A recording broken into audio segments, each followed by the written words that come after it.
You will not be able to stay home, brother. You will not be able to plug in, turn on, and cop out. You will not be able to lose yourself on Skag and skip out for beer during commercials because the revolution will not be televised. The revolution will not be televised. The revolution will not be brought to you by Xerox in 4 parts without commercial interruptions. The revolution will not show you pictures of Nixon blowing a bugle and leading a charge by John Mitchell, General Abrams, and Spyro Agnew to eat hog balls confiscated from a Harlem sanctuary. The revolution will not be televised. The revolution will not be brought to you by the Schaefer Award Theater and will not star Natalie Woods and Steve McQueen or Bullwinkle and Julia. The revolution will not give your mouth sex appeal. The revolution will not get rid of the nubs. The revolution will not make you look 5 pounds thinner because the revolution will not be televised, brother. There will be no pictures of you and Willie Mae pushing that shopping cart down the block on the dead run or trying to slide that color TV into a stolen ambulance. NBC will not be able to predict the winner at 8:32 on report from 29 districts. The revolution will not be televised. There will be no pictures of pigs shooting down brothers on the instant replay. There will be no pictures of pigs shooting down brothers on the instant replay. There will be no pictures of Whitney Young being run out of Harlem on a rail with a brand new process. There will be no slow motion or still life of Roy Wilkins strolling through Watts in a red, black, and green liberation jumpsuit that he has been saving for just the proper occasion. Green Acres, Beverly Hillbillies, and Hooterville Junction will no longer be so damn relevant, and women will not care if Dick finally got down with Jane on Search for Tomorrow, because black people will be in the street looking for a brighter day. The revolution will not be televised. There will be no highlights on the 11 o'clock news and no pictures of Harry armed women liberationists and Jackie Onassis blowing her nose. The theme song will not be written by Jim Webb or Francis Scott Key, nor sung by Glenn Campbell, Tom Jones, Johnny Cash, Engelbert Humperdinck, or The Rare Earth. The revolution will not be televised. The revolution will not be right back after a message about a white tornado, white lightning, or white people. You will not have to worry about a dove in your bedroom, the tiger in your tank, or the giant in your toilet bowl. The revolution will not go better with Coke. The revolution will not fight germs that may cause bad breath. The revolution will put you in the driver's seat. The revolution will not be televised, will not be televised, will not be televised, will not be televised. The revolution will be no rerun, brothers. The revolution will be live.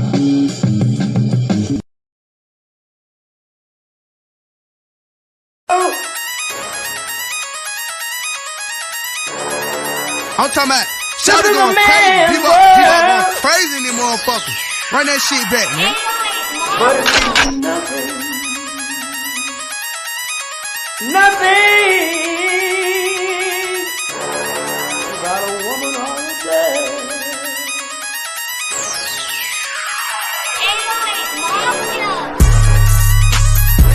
Man made the car.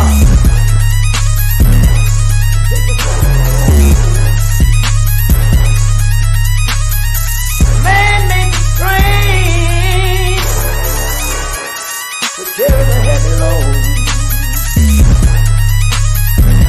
Man made the electrolyte to kick us out of the dark. Man made the boat for the water like the 7 Omega. Man thinks about a little bit of baby girl and a baby boy. And man makes them happy because man makes them strong. But after man make everything we can, do you know that man makes money?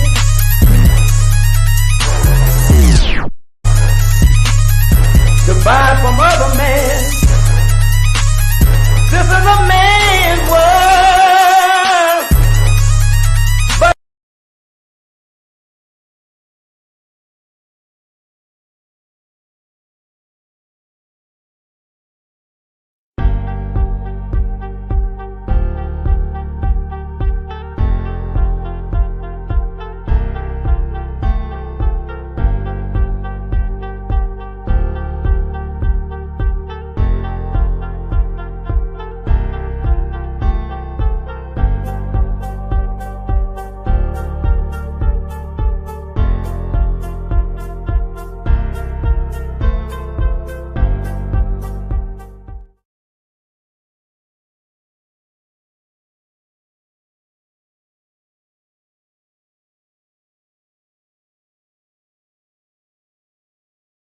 Greetings, ladies and gentlemen. Welcome to Shabaka'S Blacc Experience Enhanced.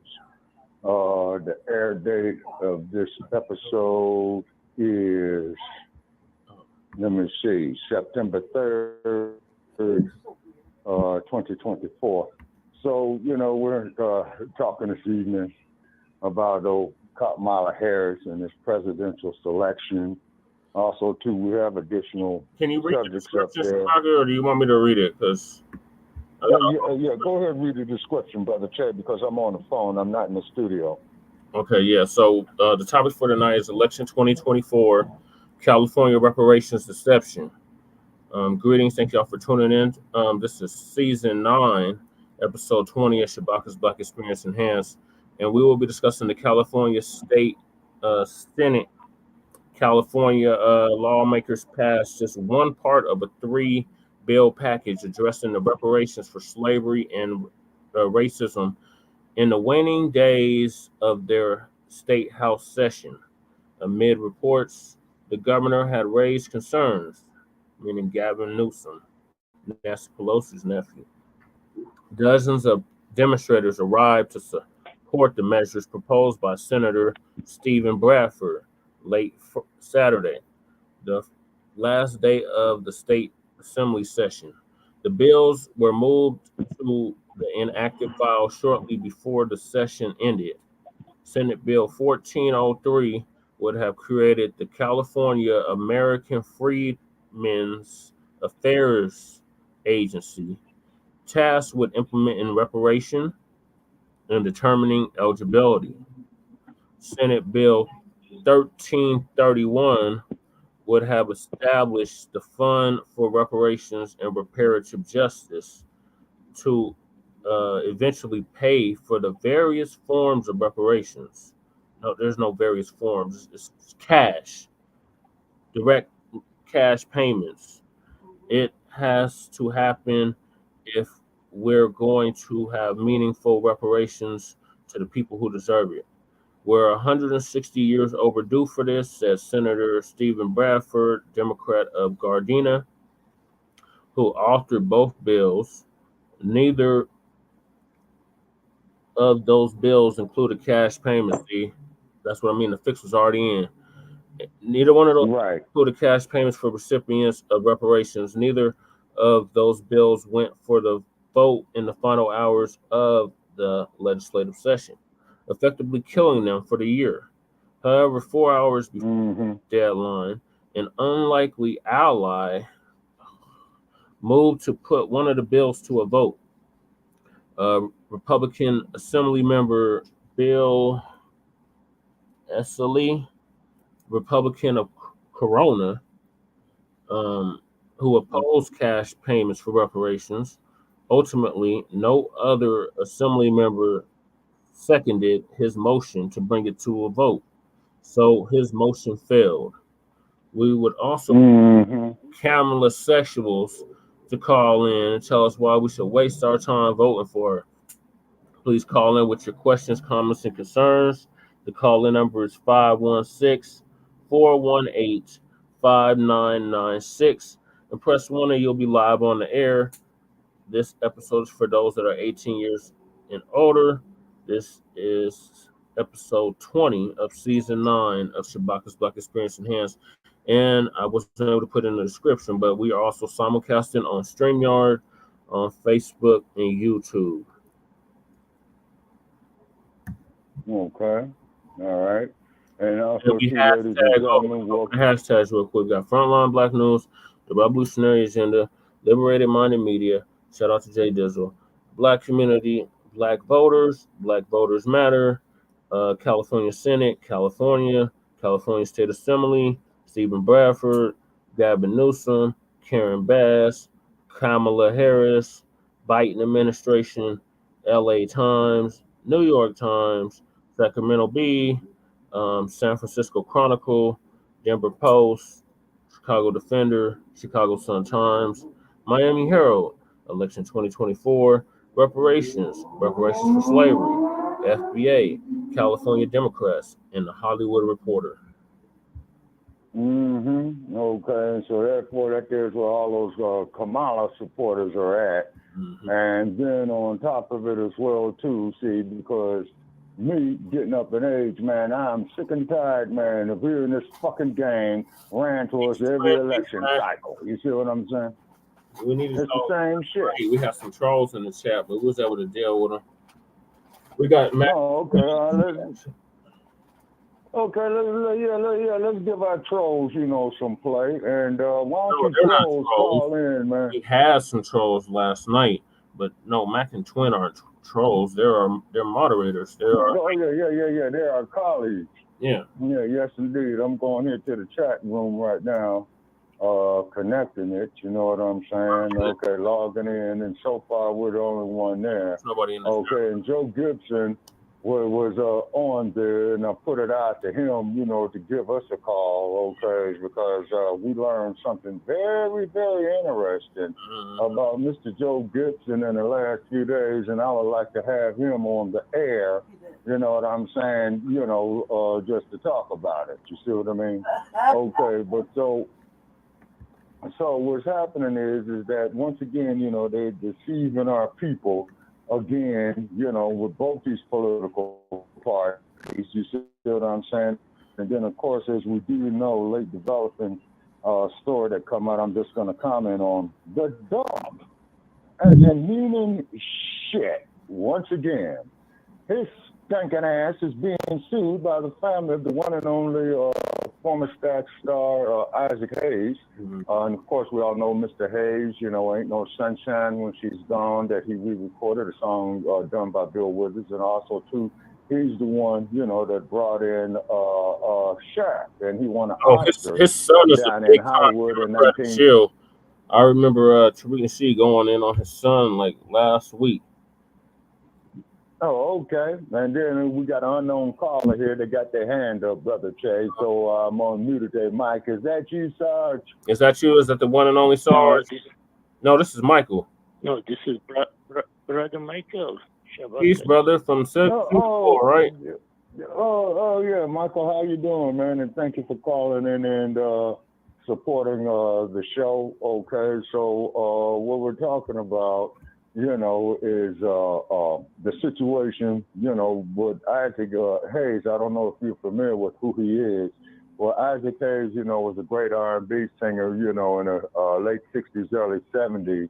And the family of Isaac Hayes, they just won a lawsuit against Donald Duck Trump, for copyright infringement, okay? And so, as you know, it's one thing to win, the lawsuit, but it's quite a different other thing, to pick up the actual money. So hopefully they'll go seize some of his assets, or who knows, hopefully they'll seize Mar-a-Lago. I think so. You know what I'm saying? Yeah, to get it, for the copyright infringement. And then also, too, Mike, the information that you relayed to us about another podcast host, he was on earlier that I saw, and I put a link in there for him to give us a call, you know what I'm saying? So usually, man, when we start a show this late is because we've been up late last night, doing a lot of prep work. In general, we try to get the show up within 2 days advance, you say. But, I schedule full, and we're doing a thing, man. We're certainly going to let him have it, is because, he was on, and I did put the link to our show tonight to call in. He already knows the number. Yeah, he has his shows right now, so I guess he will come back later on. But the bottom line is, you have to know your people who you deal with, my friend. I didn't know that. I just 510. That's the brother from the... Okay, that's out the 510. Okay, this is out the 510 area code. Okay, and all you got to do 510 is just press 1, and we'll be more than happy to bring you on the air. Okay, we got Mac 285 in the chat room. Greetings there to you, Mac. Okay, 510 is their mic is on muted. Okay, 510. Where you calling from? Okay, you calling out of Panther Town. Yeah. I was calling out of Oakland. Yep. Yes, sir. Well, which is Panther Town. Yes, sir. What's on your mind, 510? Who is this? Well, the problem. My name is Freedmen, and the issue that black people have is they let these black women run the household, and this is why we get what we got right now, because this is a result of the fourth generation, which is what we're in, a single black motherhood. These women, these black women have sold us out. They created these offspring that have also sold us out, and we're doomed until we eliminate the black woman as head of household. Okay, now let me ask you this. Okay, now, how do you feel about Kamala Harris? Does she fall into this category of what you're speaking of, sir? No, Kamala Harris, first of all, ain't black. Second of all, doesn't claim black. And number three, her mother's Indian and not black. Mm-hmm. Okay, so you're saying that Kamala Harris is not black? Yep. No, I'm saying yes. I'm saying she is not black for two reasons. Number one, her mother is not black, and number two, she doesn't claim black. When she ran for senator of California, she ran on an Asian platform. When she's run, when she ran for DA in San Francisco, also on an Asian platform. She didn't run as the first black woman when she comes around black women in the fraternities. Once she's away from the fraternities, she's Indian. I'm sorry, she's Asian. Okay. All righty. Okay, now let me ask you this here, and then I'm gonna turn it back over to our co-host, Brother Che. Okay, so what do you think about the dump, as in human shit? Oh, I think that he's our best option. You said he's option. What? Okay. Okay, now how is he our best option, sir? Well, he's better. Let's put it like this. The Democrats have come out publicly and saying that they're not going to do nothing for us. And Kamala in particular said that. But the Democrats as a whole have said that they're not. They would publicly said that. Remember WikiLeaks? Okay. They publicly said that. I've never heard Trump publicly say that. Never heard it. I didn't either. And nobody has them on tape doing it. I heard the dump say, "What y'all got to lose?" back in 2020, and y'all built this country, and you just now getting recognition for it. Yeah, now you have to give the dumpster that. You know what I'm saying? Also, too, we got Joe Gibson in the chat room. Lord. Hey, Joe, please call on in, man. We got something of very special interest to you, Joe. You know the number, okay? And then, too, is that when it comes to politics, like I said, it's all a bunch of bullshit, you know what I mean? Because they're not doing nothing specifically for us, Michael. You see what I mean? And as you know, Michael, the history of this country, see, we had built this country, you know, from free labor, went through centuries of degradation, brutalization, humiliation. The Black family unit was split up. Also, too, of the systemic violation of the Black woman on the plantation system. And I don't know, Michael, if you ever saw a motion picture made in the 1970s called Mandingo. You know what I mean? And it deals with that there a little bit, you know? Joe called in. Joe, if that's you, press 1. Okay, let's see here. Okay, we got a 743 number. Okay, 743 has their hand up. Okay, 743. Okay, all right, 743, you got your hand up. Okay, what's your name? Where are you calling from? What's going on? Joe Gibson. Joe Gibson. Oh, how you doing, Joe? Oh, how you doing, Joe? Guess what, Joe? Doing all right. Is it true? Okay, is it true? Okay, that you are a member of the neo-Nazi party? Where'd you get that one from? Well, we got it off of social media, Joe, and they got your picture up there and everything. So, social media. Yeah. Yeah, man. We put you off in a search bar, man. And North Carolina. That said it's yours. Nazi. Well, well, it's a fact. Yeah, where have you guys been? They've been running that for a long time. The ADL had posted an article about me, okay, and the media took off with it. And so, I'm not a member of no neo-Nazi group, though. I promise you that. I did an interview with Fox News and told them no, I was not. And of course, the media, how they want me. Okay, now that explains everything. Okay, now Joe, that explains everything. Fox News, okay. Well, to me, it's one of the biggest, pukiest cartoon shows that I have ever seen. Okay. You got that right. Okay, and then too, Joe, if you are not a neo-Nazi, okay, and me personally, I could care less if you are or not, you know what I'm saying? That. Okay, and then, but if you got grounds to sue their asses, by all means, that's defamation of character. Defamation. Well, that's what I wanted to tell you. Actually, if you go right now, go to Google it, Joseph Gibson versus Diane Parnell in the ADL. I filed a federal lawsuit 2 weeks ago for them doing this to me. So in the lawsuit, it says I deny this, and I'm not a member of any group, and they did defamation of character, libels, and defamation. I'm suing their asses. Okay, hey Joe. Hey man, more power to you. Put them in a cardboard box on the side of the expressway. Damn right. Work for food. Yes, that's what I'm saying. That's all. Well, now, Joe, as you've been a witness, look at all the slanderous shit they said about me over the years that we've been doing it. You know what I'm saying? And then if you can go up there and sue the shit out of them, man, refer me to the lawyer that got you paid, man. Hey, man, I ain't got a problem kicking you out with a few dollars.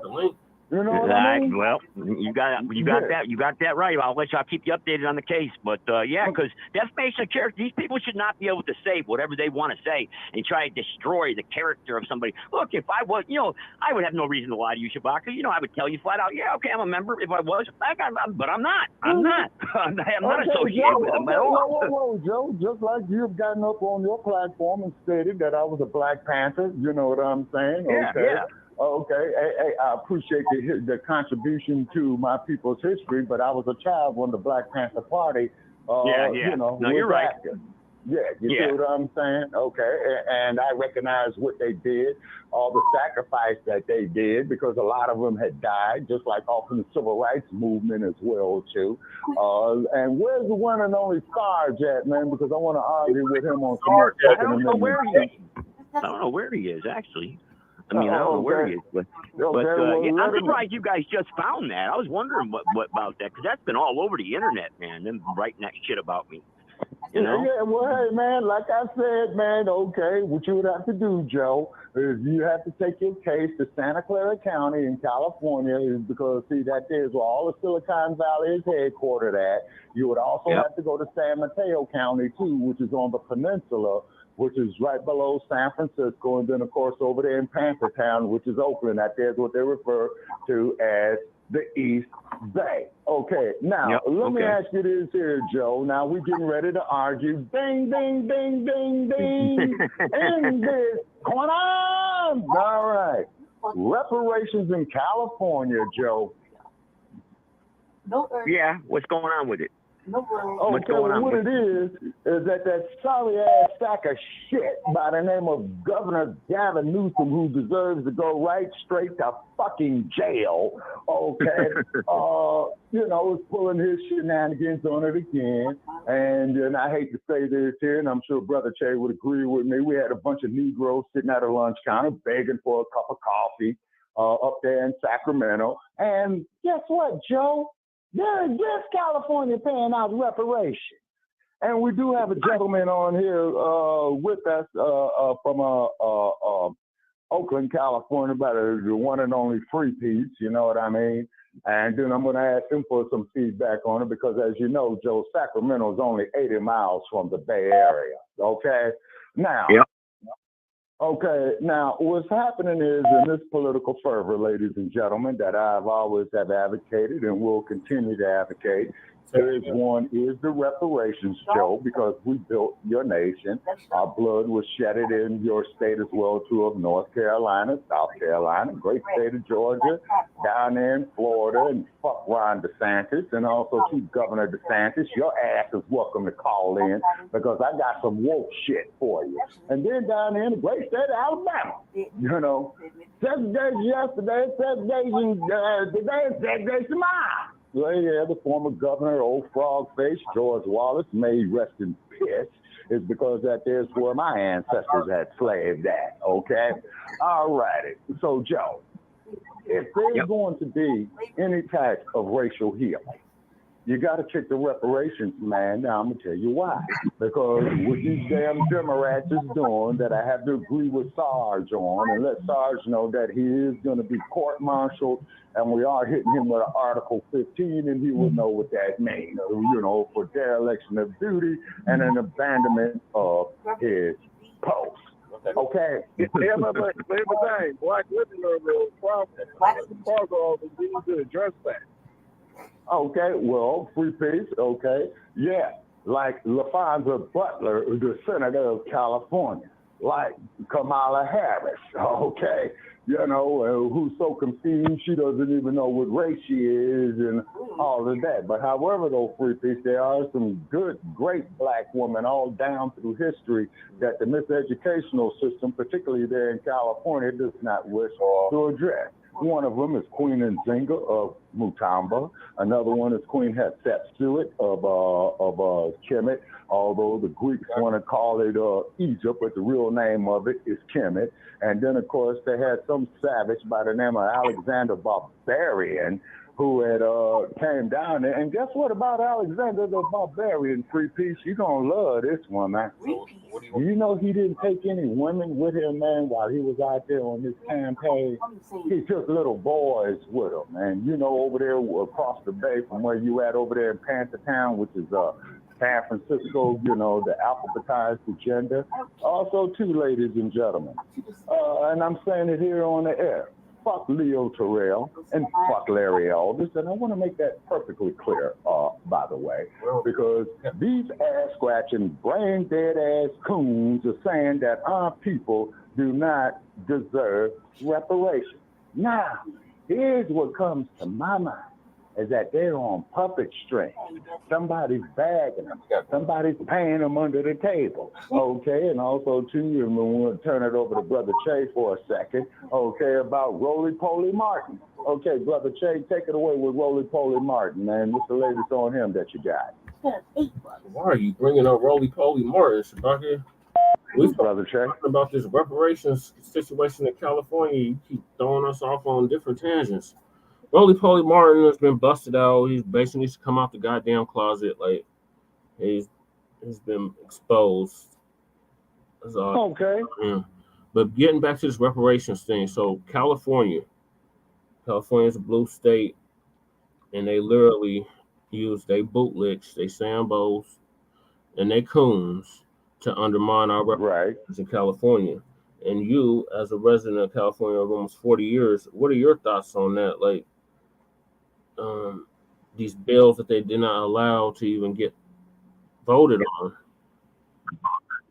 Okay, well, what that is there, Brother Che, if I'm not mistaken, man, I think they're in violation of the California state constitution. Is because if it's been introduced on the Senate floor. I think it's Sarge. Okay. That's you. Okay. We got an unknown caller. We're happy to have them. Press 1. Be more than happy to have you. Okay. And then if the people are coming up there for this issue, man, to be decided, then that's dereliction of duty, man, and them not listening to their constituents. Right? Okay. Now, the common thing is Joe Gibson will agree with California was not a slave state. Now, Joe, here's the problem with California. During the gold rush, you had a lot of southern whites, man, who was taking their slaves up into the gold country, you see what I mean, which is Calaveras County, Placer County, up there, and what was the name of that county, man, where the sheriff ran me out of? Oh, yeah, El Dorado County. Yeah, El Dorado County, Highway 49. So that's where your gold was. And so for all practical purposes, one, they produced slave labor is because a lot of them did not know that they were free once they had crossed into California. Also, too, is that the slave owner made it a point for his slaves not to read. The reason why they did not want him to read, because once he starts reading, he starts realizing his position after he finishes thinking. Then after he realizes his position and starts thinking about his position, now you got what they would call classic rebellion. You see what I mean? Sarge, and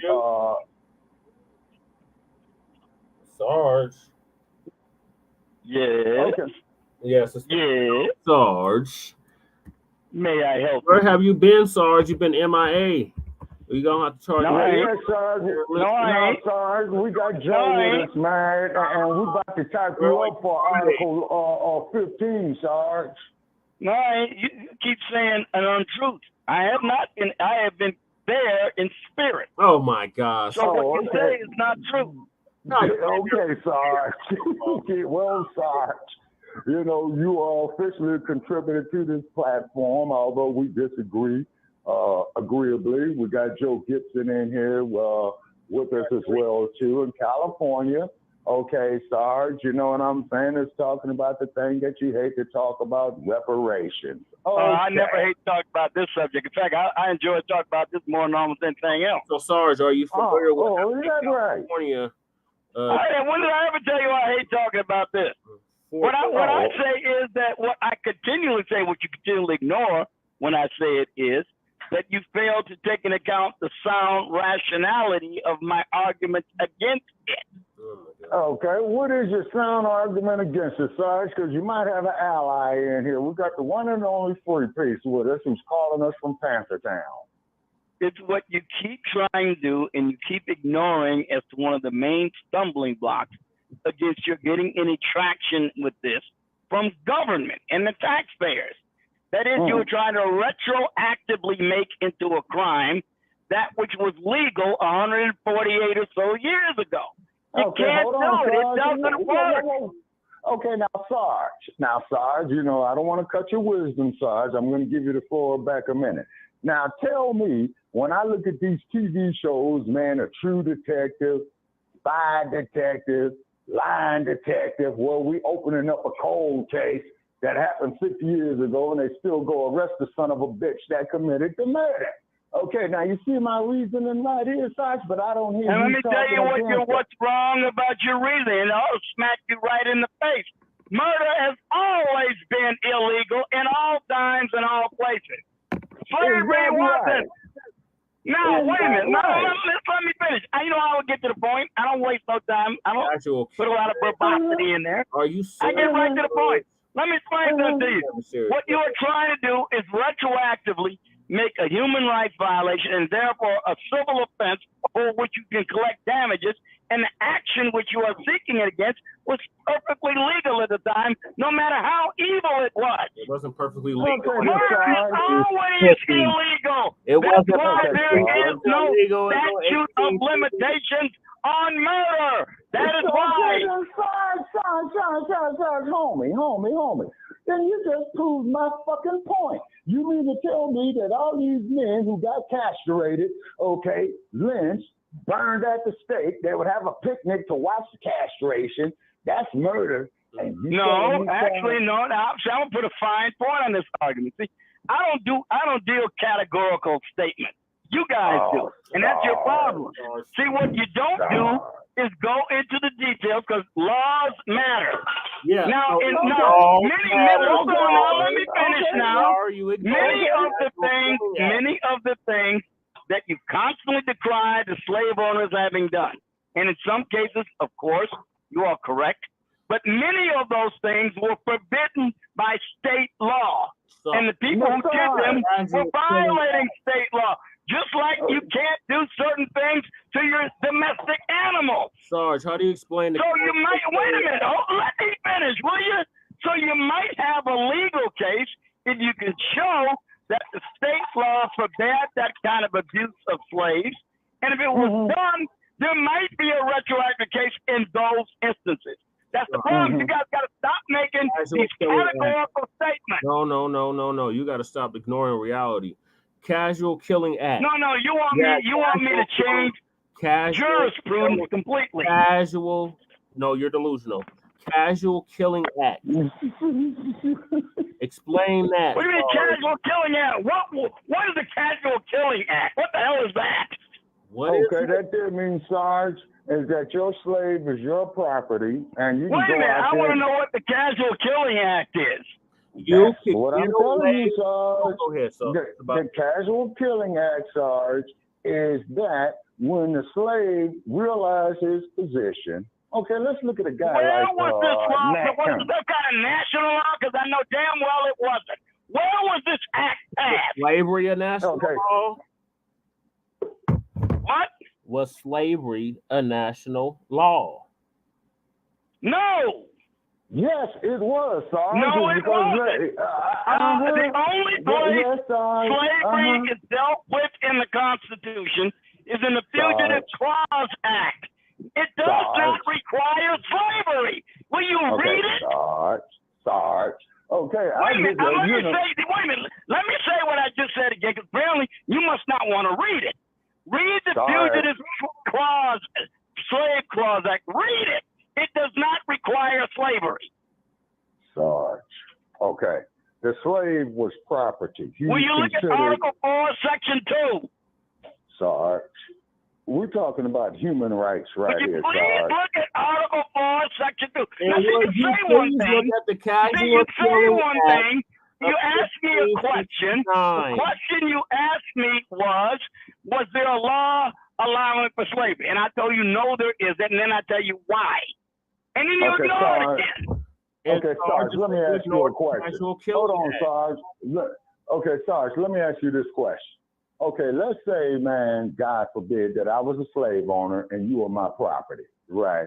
And I beat you with a whip, okay? And you decide to take that whip from me, strangle me, beat my ass with it. Are you within your human rights? Look, as far as abstract human rights, of course you are within your human rights to kill that motherfucker. What do you think?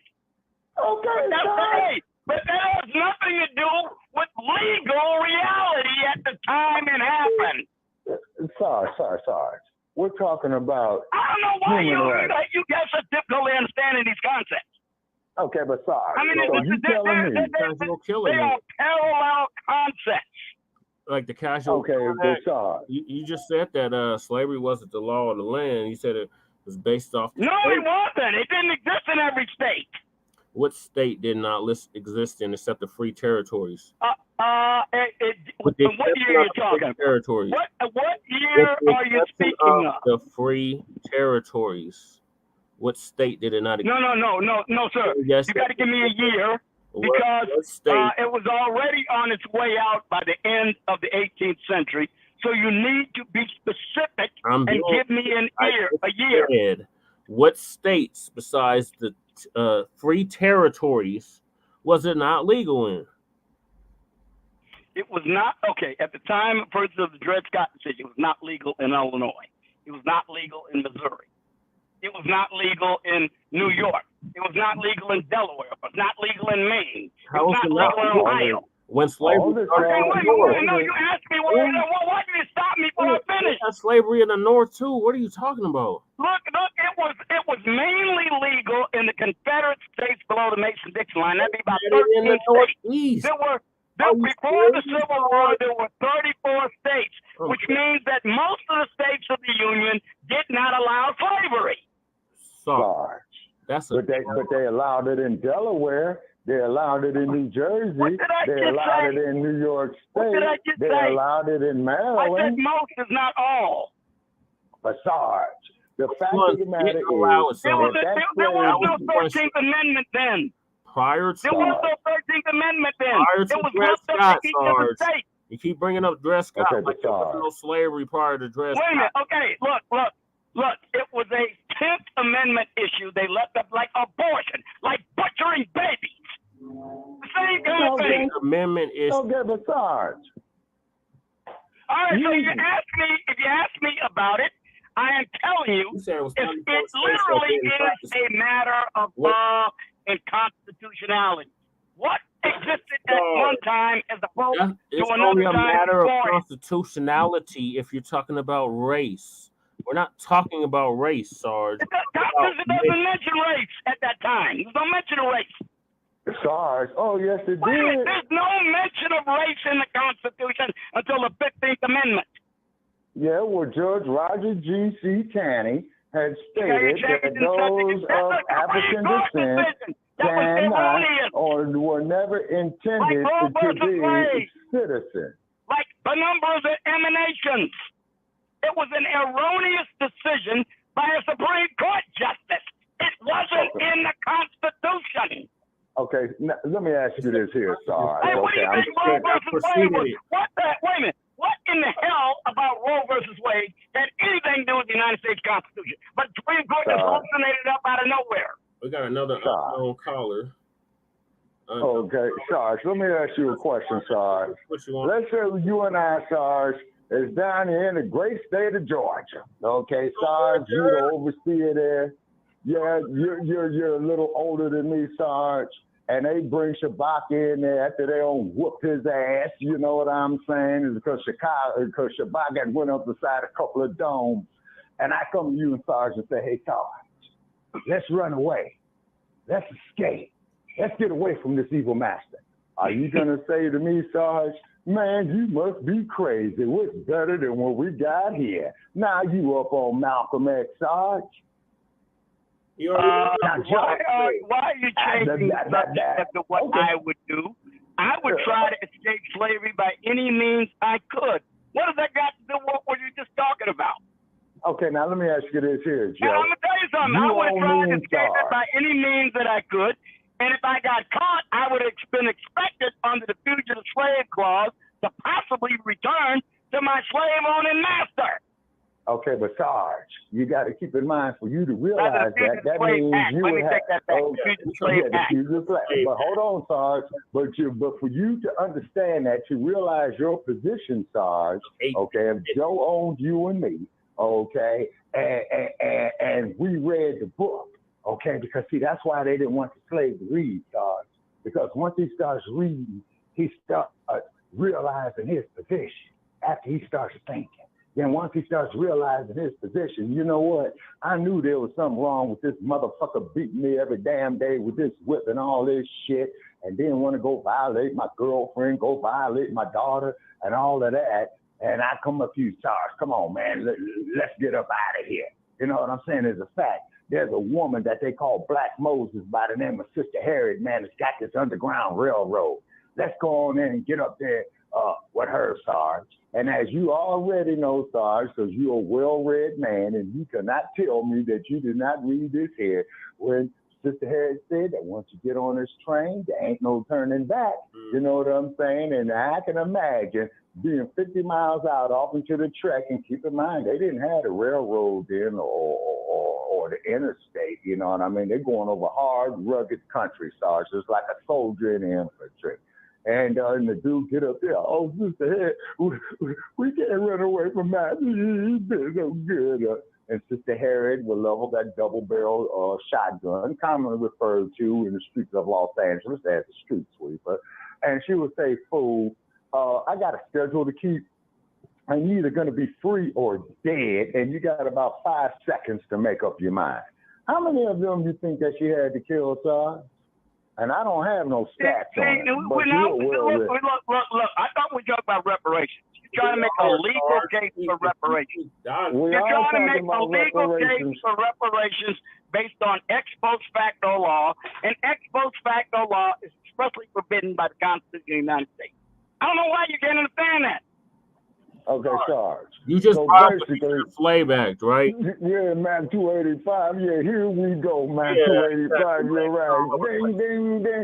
Sarge, man, 285. Please mark down the scorecards as the rounds go down. Man, 285. You know what I'm saying? Now, let me put on another pair of eyes right here because Sarge, I got a question for Sarge.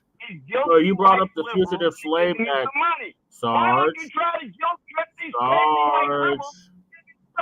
I have a question for you, Sarge. Calm down, take a breather. You were talking about the Fugitive Slave Act, correct? People are what? Yeah, the Fugitive Slave Act based on the Fugitive Slave Clause. And what was the punishment for breaking the Hold on. I got a question. What was the punishment for breaking the Fugitive Slave Act, Sarge? You got to look at the Fugitive Slave Act. I'm not familiar with any punishment provision. The federal law. federal, almost federal, no not state law, punished federal law, for not failing state to law, return a not slave. state law, Sarge. Federal law required residents in free states to aid in arresting runaway slaves. Those who Again, I'm not done, the Sarge. federal government Sarge, I'm not done. in helping to maintain a legal institution in their state. You just said it wasn't all states, but it's federally law. Anyway, okay, what you're doing is ignoring what I'm saying. You're ignoring what I'm saying. The Constitution did not require slavery. Slaves what the Fugitive Slave Act $1,000 fine, what the Fugitive 6 Slave months in Act jail, and possible charges. Again, you keep trying to make illegal that which was not illegal then. Okay, hold on, Sarge. You're not going to succeed in doing it. Yes, okay, Sarge. Literally the same year California became a state, Sarge.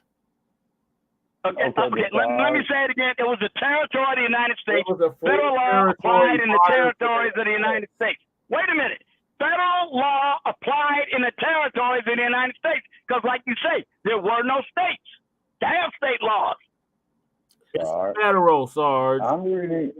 Okay, Sarge. Okay, again, they are talking about assisting the states with maintaining a legal institution in their state. It said in free states. Sarge, I just pulled up the Fugitive Slave Act.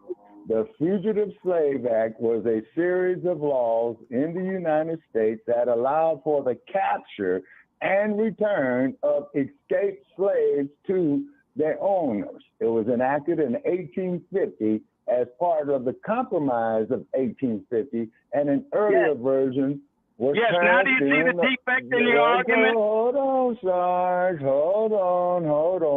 The internet is going through this bullshit again, with this clickbait.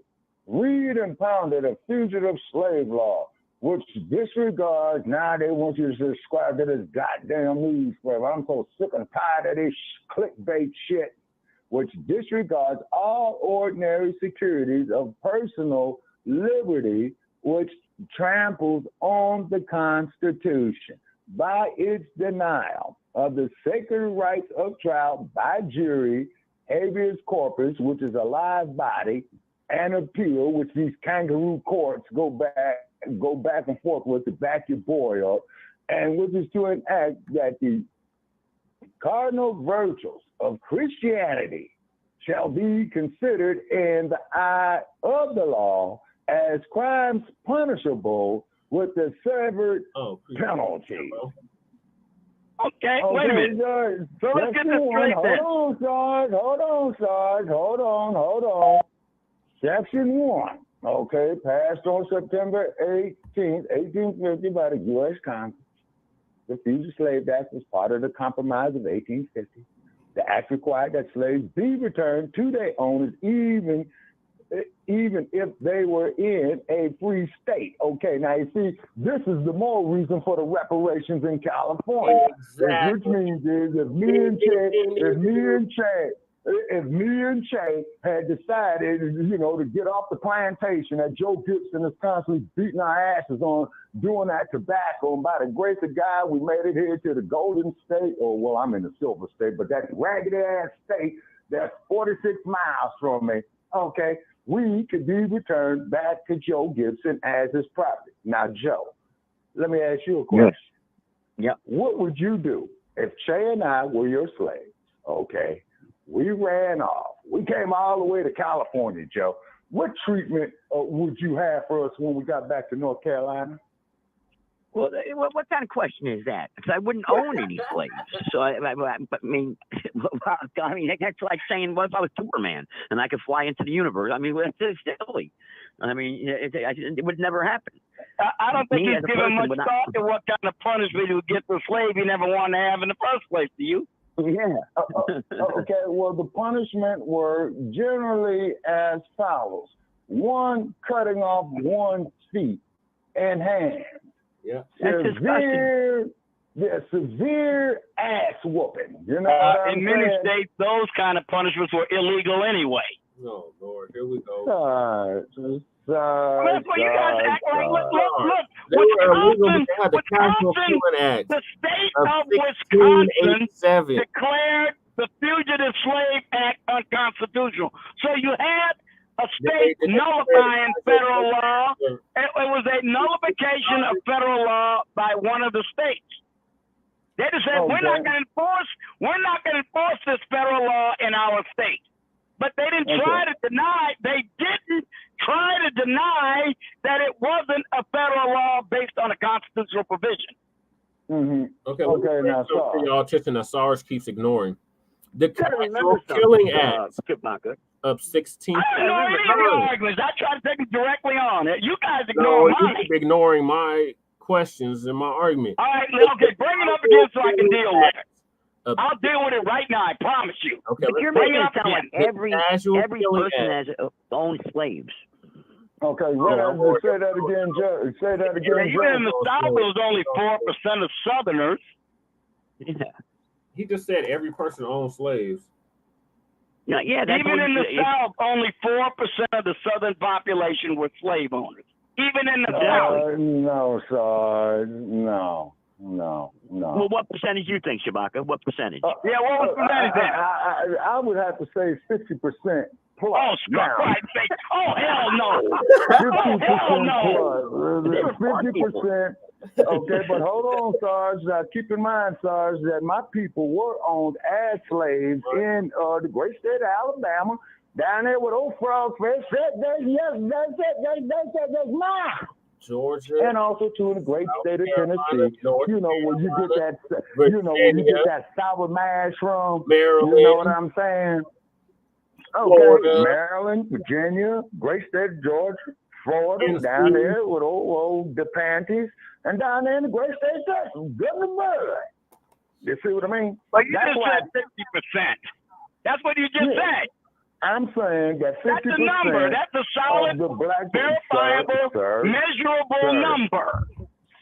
Sir, any black person in slavery at that time, if he had a European last name, rather it be French, Portuguese, Spanish, or English, that there was the brand on him that he was the property of said individual. Understand? Why do you think, man, during the black empowerment movement, Sarge? Now, Sarge, why do you think, and also too, Joe, I want to hear what you want to say on this one. Why do you think that during the black empowerment era, okay, a lot of the brethren had dropped the name of the slave traders and took on traditional African names? I'll give you the answer. Because the African tribes that kidnapped them from their homeland and sold them off, stripped them of all their names. And the ones that did the kidnapping and selling them got captured as slaves too. You and I was waiting for you to say that, Joe. So you just lowered your right hand, man, and I caught you with a left cross. They were sold too. Okay. Now that's what the movie The Woman King was about. Also, too, when you go to Goree Island, you see what I'm saying? Is because, see, as the slave market grew, Joe, okay, it contributed greatly to the gross national product, man, of the United States, of Brazil, you see what I'm saying, with the Portuguese, the same thing with Haiti, with the French, and also, too, down there, great state, Louisiana, and then also, too, Louisiana Purchase Sarge. You and I are familiar with Louisiana, Arkansas, Missouri, great state of Illinois. And by the way, Sarge, what's the count on the governors who are convicted felons in the great state of Illinois now? 8, you told me? Okay. Once again, I'd like to go back to the issue of reparations. Why are you surprised that the Democrats in California are reneging on their promise to create a Freedmen's Bureau? Why did that surprise you? Sarge, it doesn't, man. I don't support them Democrats. All of them belong in fucking San Quentin. Well, I'm glad to hear that. I know you ain't surprised by them. They know this is a losing issue politically. They don't want to talk. How are you going to get reparations then without any support in the government? There's no support for it. They know it. It's just to keep you guys. It's just to keep black people on their plantation. That's all. Gentlemen. This is why we got to build our own black economical base, sirs.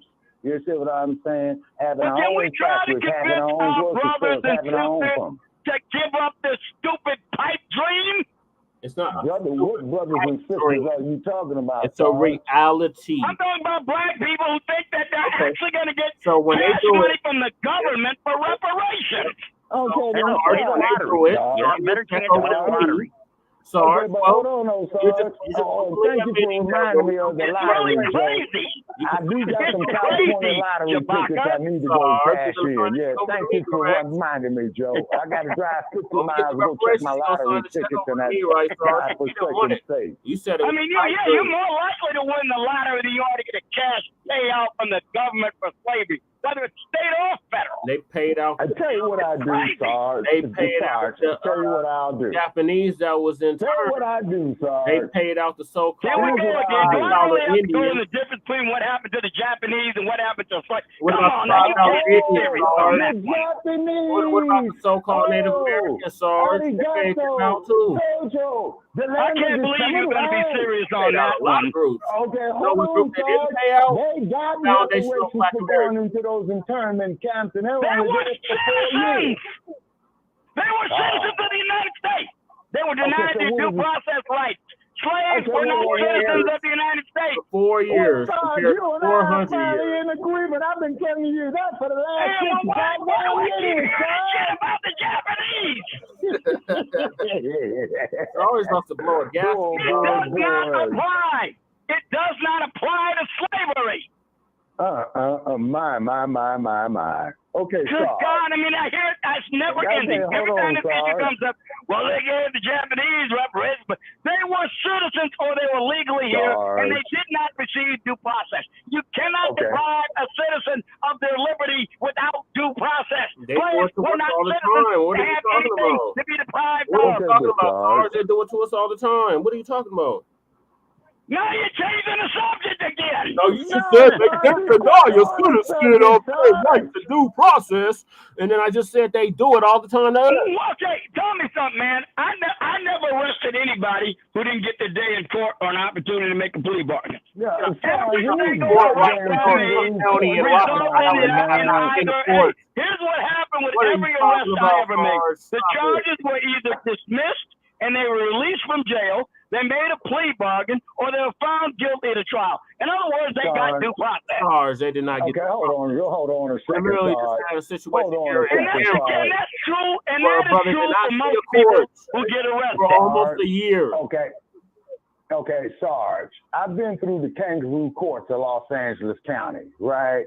Okay, so they'll charge you with a felony to get you to cop a plea bargain to a misdemeanor. Now, what happens in that raggedy-ass state, and thank Pete Wilson for this, who is a reptilian, Sarge, that you love, okay, well, we got the 3 strikes law. Now, what happened with the 3 strikes law is that if you get living in California.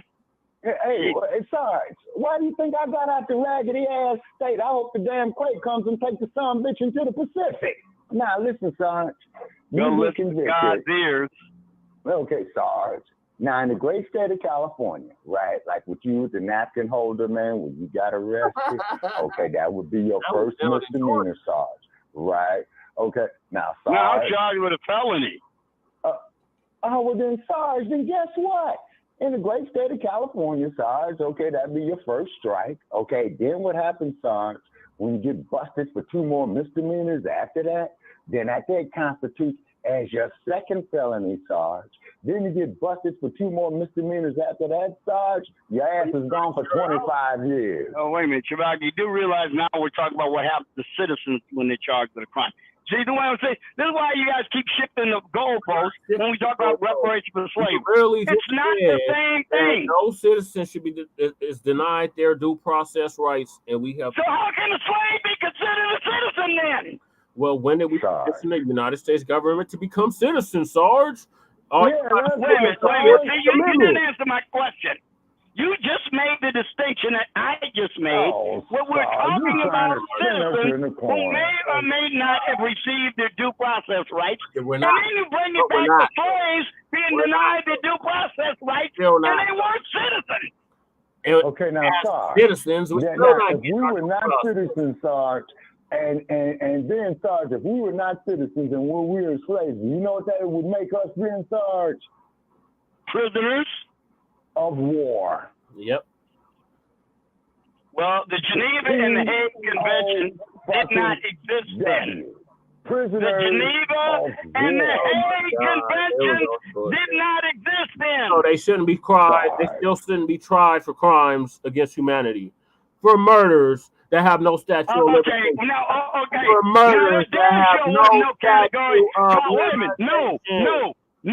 There damn sure wasn't no category called crimes against humanity in 1860. That's something they made up in the 20th century. We got another call. Are you kidding? Sarge, you just making Sarge. We got 301 on the air. Something that developed in the 20th century. That's why at Nuremberg, they were trying to figure out what the Nazis with. We didn't have no way of tracking that. We didn't have no way of prosecuting that. And they couldn't figure out what to do. Statute of limitations on murder, though, Sarge.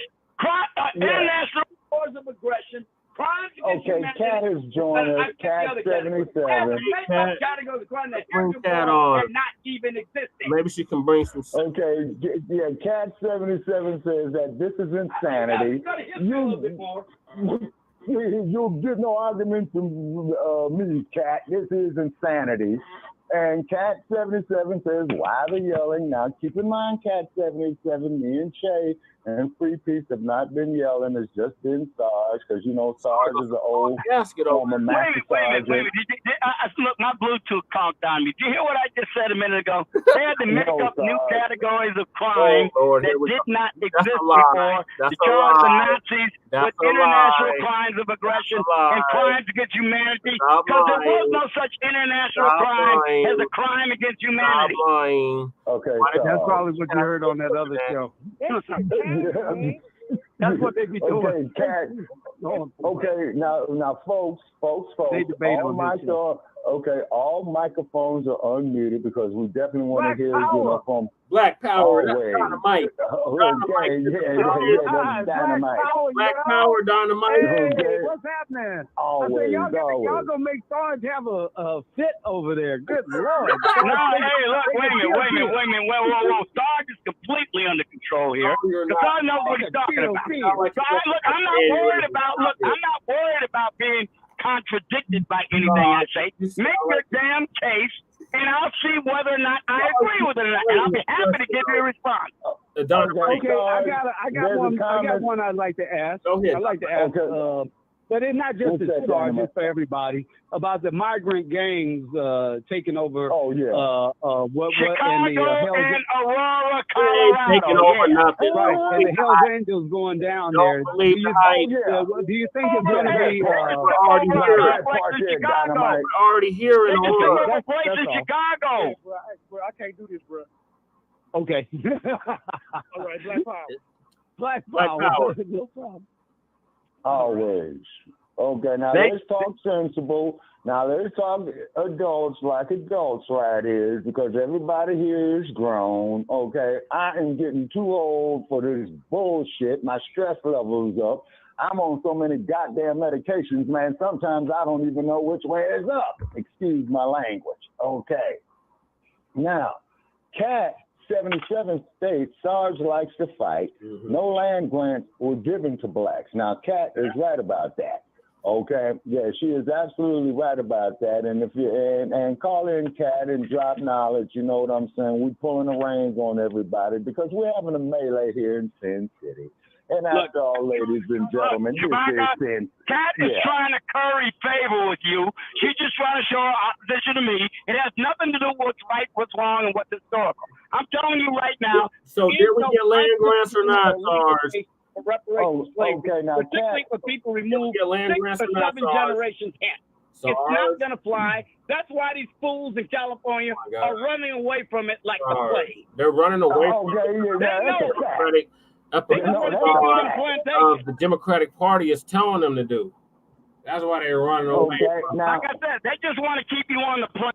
That's all. I've been off that plantation for over a decade. I've been trying to get our people off. Okay, now, Sarge. At least that long. Okay, now, Cat.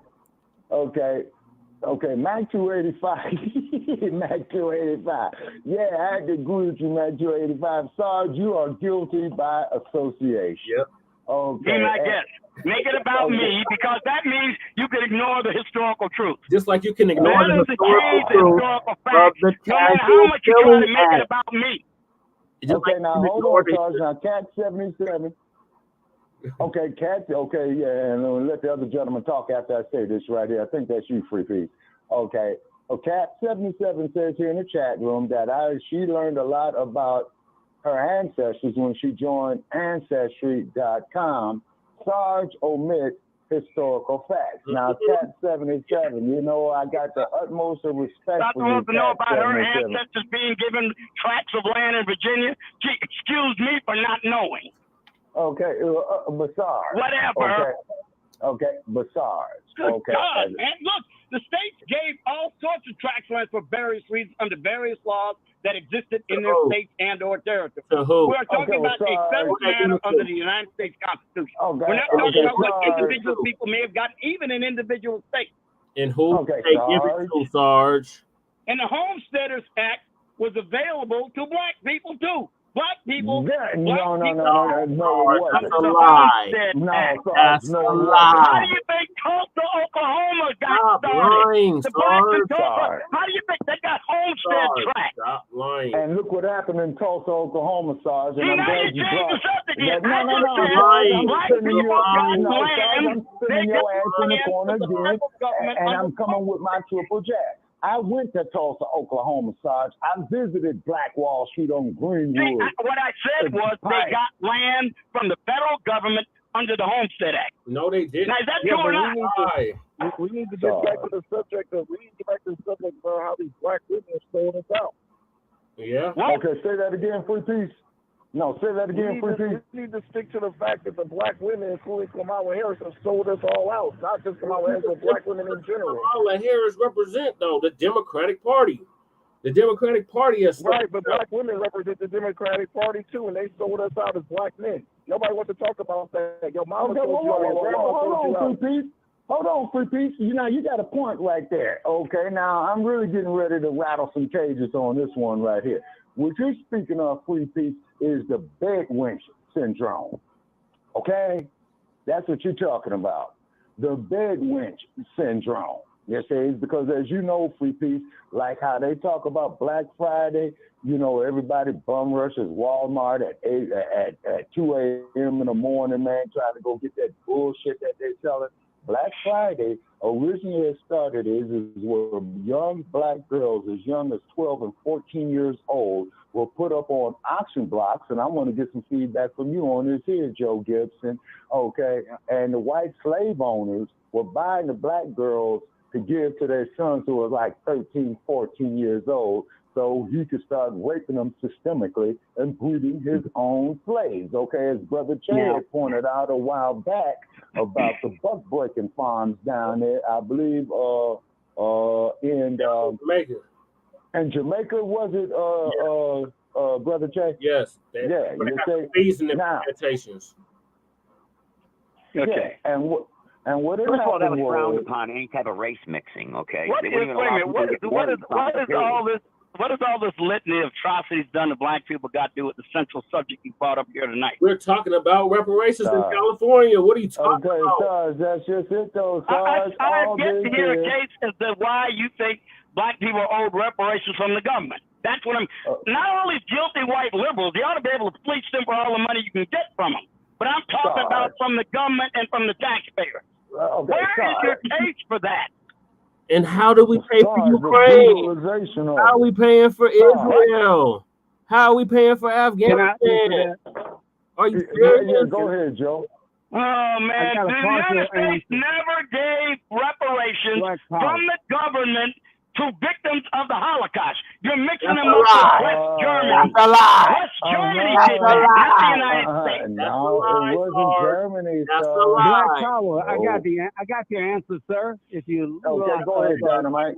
Go ahead, Dynamite. At least part of it, since Sarge, the law part of it, Sarge, the legal ramifications of it. That's what I'm gonna give you, which is the document, which I'm sure you can finish the sentence. General Sherman, Field Order 15. Go ahead and take it from there, brother. Black Power. Black Power. 48 I can finish the and I can also tell you that General Sherman's order. I don't want to presume that you know it. I'm just going to tell people. Yeah, okay, go ahead. And then I'd like to respond to it when you finish. Okay, no, that'd be great. You can finish it up, fill it up. Field Order 15 said they took 10 of the black leaders from the community, and they said, what do y'all need? He said, we need land, and we need mules to farm that land. So they promised 40 acres and 2 mules to everybody. But they never came through. And that was a legal document signed, sealed, but never delivered. Like Gil Scott Heron song said, the train from Washington never arrived.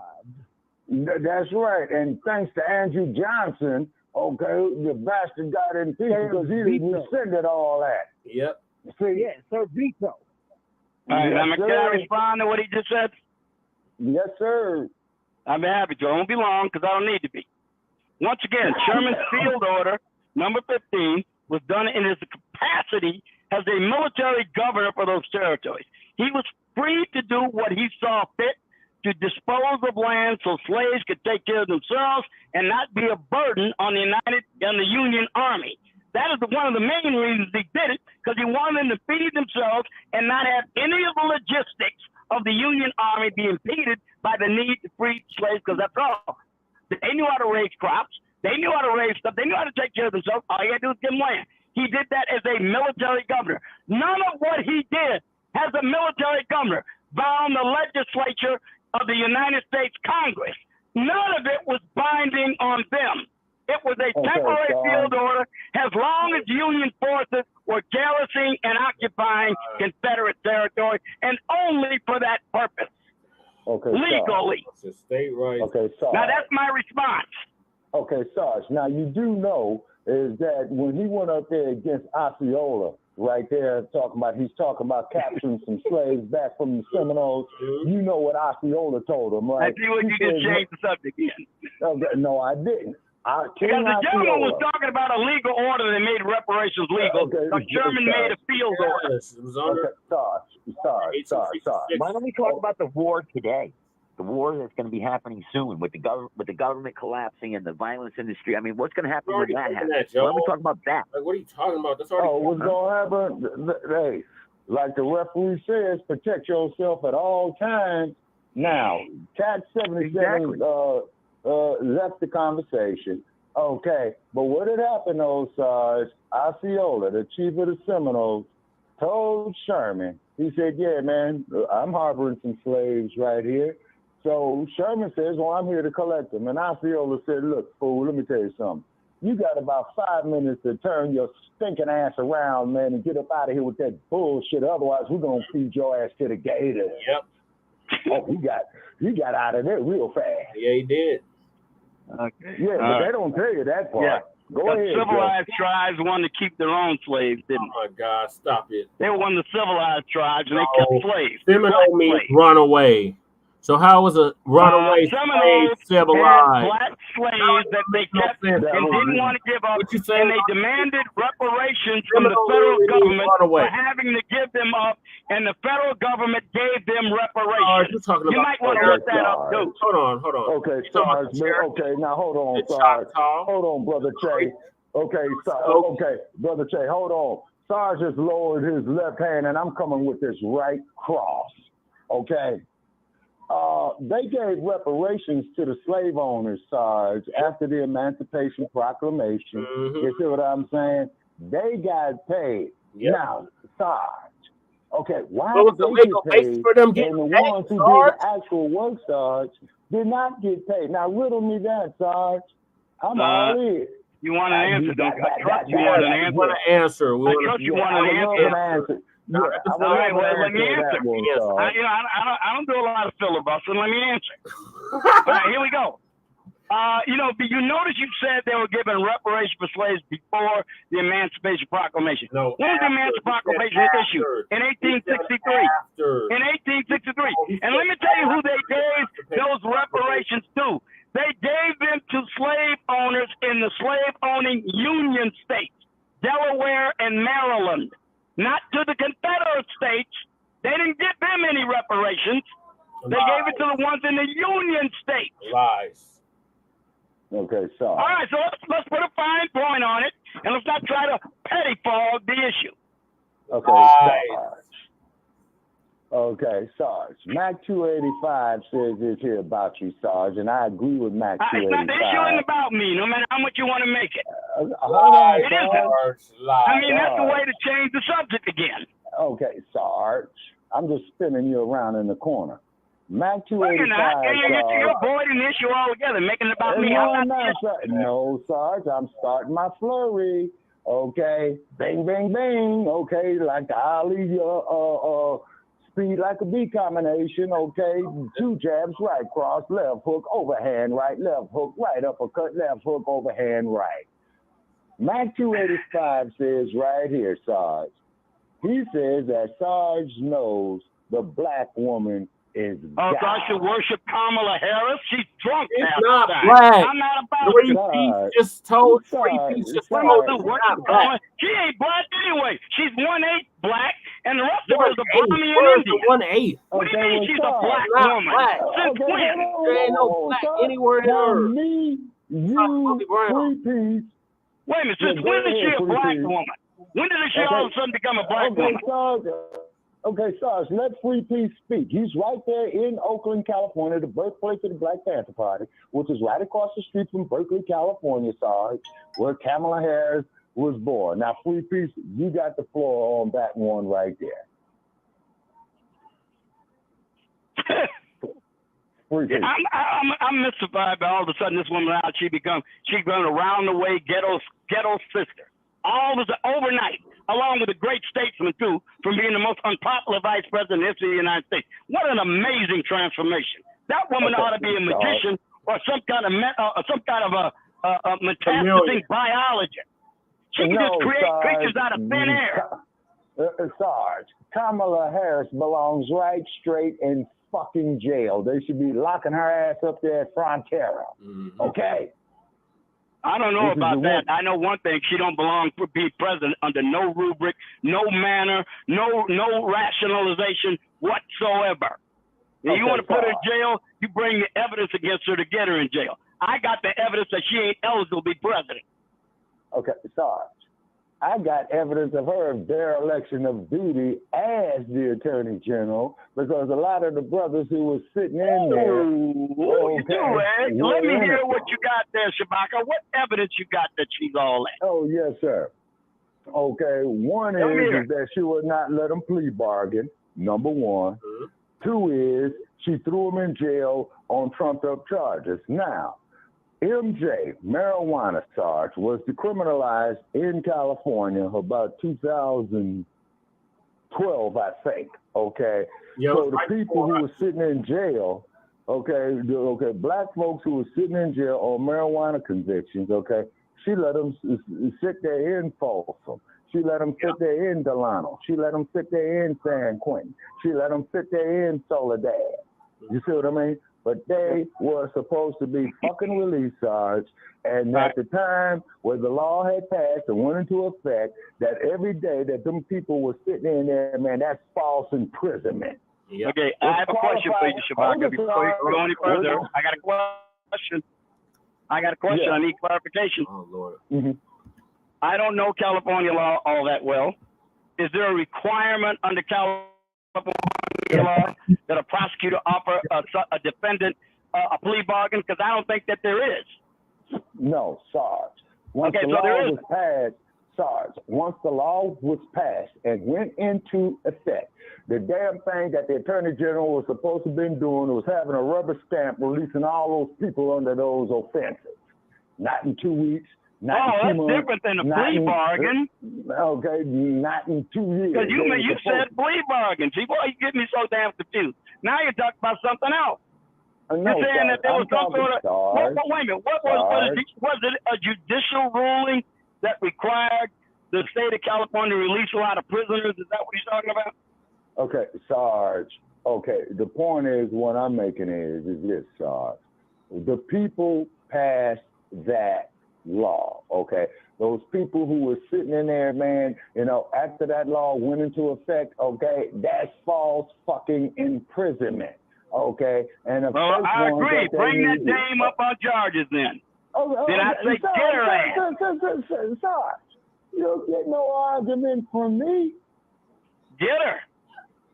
Okay, so you and I are in agreement on that one. Okay, now, Sarge, as you know, your boy, the dump, as in human shit, and I want to make that perfectly clear, by the way, to quote another crook who stated that he was not a crook, okay, who's getting hit, you know, with a copyright infringement lawsuit, okay. He also, as you know, is a 34-time convicted felon.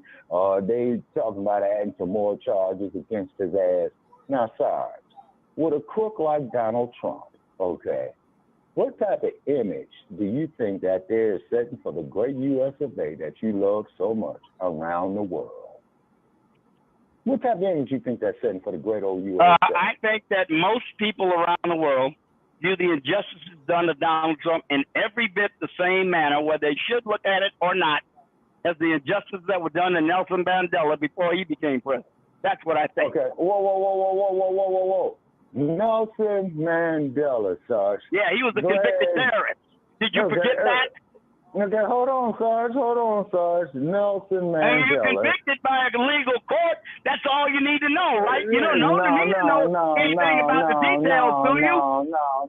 You're convicted. There's nothing more to say, according to you. Mandela was convicted by fucking Boers. He was convicted so there's a reason to set aside a jury verdict or a court verdict, huh? Yeah, I agree with you, Shabaka, and I think you should apply that same standard to Donald Trump. Okay, Sarge, Donald Trump is a damn crook, okay? Yeah, says you. I don't say so, since I was able to study those court cases. Okay, hold on a second, Sarge. Free Peace, I got a question to ask you. You still with us, Free Peace? Yeah, he's still here. Free Peace. I mean, a court convicts you. There's nothing more to say, is there? I mean, your court can't possibly do any injustice now, okay, hold on a second. No, Free Peace.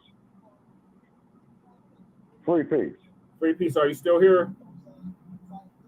I think he's muted or something. He's not muted on my end, but he might have muted his phone. And he's not muted on mine. Okay, Free Peace, did you drop off? Free Peace, if you're there, please come in. Because what I want to ask Free Peace, because he's right up there in Oakland, and then when you go into the Oakland Hills, Sarge, when you look toward the Golden Gate Bridge, you see a federal penitentiary by the name of Alcatraz, okay? What they need to do when the dump, as in human shit, gets reselected, they need to throw his ass right over there, man, and leave it in the condition that it is with all the bird shit on it, man, with the rats running around, the raggedy ass pipes, and you can make that there the Western White House the same way that Tricky Dick did his residence in San Clemente. Okay, that's your opinion. You expect me to respond to that, or I just accept it as your opinion? Okay, I'll accept that as your opinion. Let's move on. Whoa, Sarge, but how do you feel about that, though, Sarge? I don't agree. Let's move on. Okay, hold on.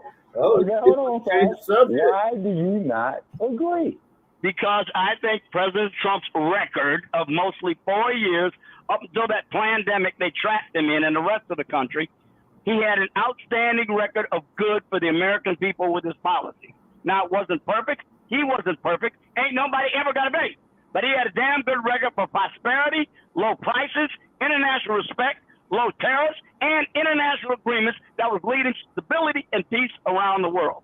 So for my money, he did infinitely more good for the American people than he did harm. Okay, hold on a second. That's my answer. Okay, hold on a second, Sarge. And I didn't take long, did I? Okay, hold on, Sarge. But the man, Sarge, is a damn multiple convicted felon, Sarge, now. I told you, I am not impressed by those verdicts. I have studied them. Okay, now let me ask you this here, Sarge.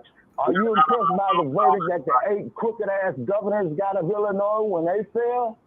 Yeah, because I studied those too. I think they were largely fair, except for Blagojevich. I think they did kind of railroad Blagojevich. But the other ones, yeah, I think they were pretty much proven beyond a reasonable doubt. Oh, my God. I see. We got another unknown caller. Yeah, we have another unknown caller calling in. Just press 1 if you want to join in this circus. You know what I'm saying? But this is actually, folks, one of our, okay, he dropped off. Okay, and this is actually, you know, one of our best episodes. Now, Max 285 says here, the dump as in human shit. Let's make that perfectly clear, okay? Cat 77 left the conversation. Okay, Cat, you know, we appreciate you for calling in. Okay. Okay, but Sarge, Donald Trump is a sex offender, okay? Yeah. All right. Okay, he's a convicted sex offender, okay? Man, you can't have no sex offender man being in a high office. That's your opinion. Crazy, I do not believe he is a sex offender. Not based on that case. Okay. So I mean, we got a fundamental, irreconcilable disagreement on that, and I will base my disagreement on objective facts that came out of the trial. Literally, her word against his, with no evidence whatsoever, on a law they made up just to get Trump. Okay, Sarge. Okay. They put an expiration date on it, so she did it in under the deadline. Okay, Sarge. I'm not impressed by it at all. You understand that? Sarge. I have no faith in that verdict whatsoever. And by the way, it was a civil judgment. Okay, Sarge. Okay, and you are aware of the fact, Sarge, that in some jurisdictions, is that civil cases, evidence can be used in criminal proceedings. You are aware of that fact too, right? It depends upon the nature of the evidence. Okay, now if when a man goes if it would meet the normal rules of evidence, then yes. If not, because remember, certain evidence is allowed to be introduced in a civil case that would never pass muster in a criminal case. So it depends on what the nature of that evidence is.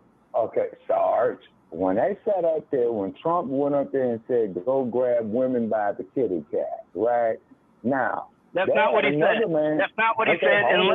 Unless you say the quote accurately, you are misleading the people you say it. Okay, well, Sarge, who got ladies in here? It was a conditional statement, Shabaka, and you're not presenting it as a conditional statement.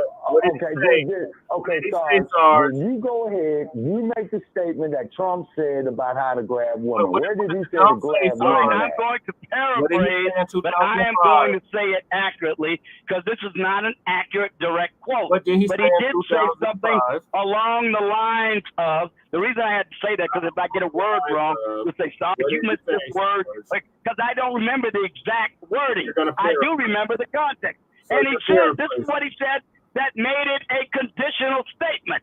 He said, if you are famous and a big celebrity, these women will come up to you and let you grab him by the pussy, which is the very definition of a consensual act. And grab him by the what? Before I finish my short response. Okay, Sarge, what you're talking about is prostitution, Sarge. No, well, then that's consensual. Oh, my God. Sarge. Since when is prostitution not a consensual act? Yeah, you got your Sarge. You guys ever listen to words you use? Do you ever use words you use? Okay, Sarge. Okay, never. And coming up, you know, as a young man, the elders in my family told me, you don't never touch a woman without her permission. What did he just say a minute ago? See, you keep ignoring that, as though it didn't matter what he said. Ignoring the cat. They let you. The word let implies and actually means consensual. Okay, Sarge. Okay. Don't you know you are never to put your hands on a woman without her see, here we go permission. again. Now you're just bloviating. And then, Sarge, and she does have the right to change her mind.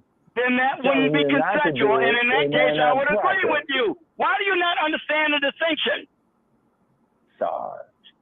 I am not for non-consensual sexual abuse. He was speaking hypothetically anyway. Sarge. He could have put it another way, man. The only thing what he could have said was he could have, but no, woman. it was an off-the-cuff locker room statement. Now, damn it, Shabaka, don't you dare tell me you ain't never talked with the boys in the back room like that, because if you do, you're going to be the biggest liar in the history of mankind. I have, and I'm sure you have too. Sarge, I ain't never made a statement to any woman or to anyone. He didn't make it any woman. He thought he was talking to another guy, and it wasn't being recorded. Okay. He didn't make it to a woman.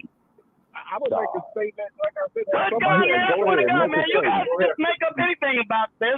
I mean, literally make up anything. You got locker room talk, and don't look, man. I've been around men all my life, talk about women in the back room, in the bars, in the showers, in the barracks. Come on, man. Don't give me this nonsense. All of a sudden now we're a bunch of prudes. Are you serious? Sarge, okay. You do not go up there and grab a woman in any way, form, or fashion, man. He didn't know he was being recorded. Okay. And he didn't say anything that didn't imply a consensual act.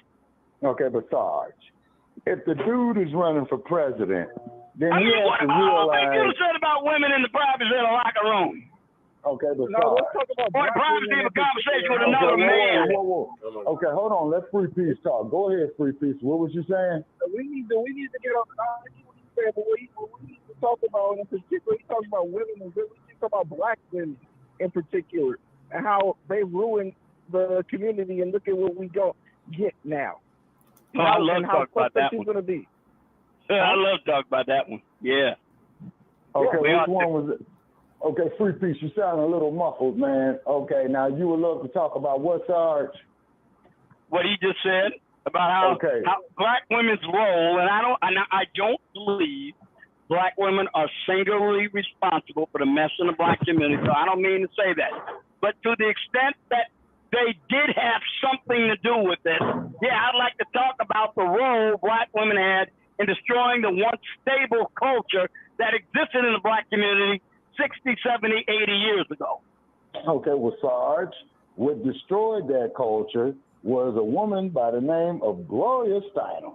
When she came out with that woman's lid crap, and that also brought about, the welfare system that says you got to get the black male out of the household.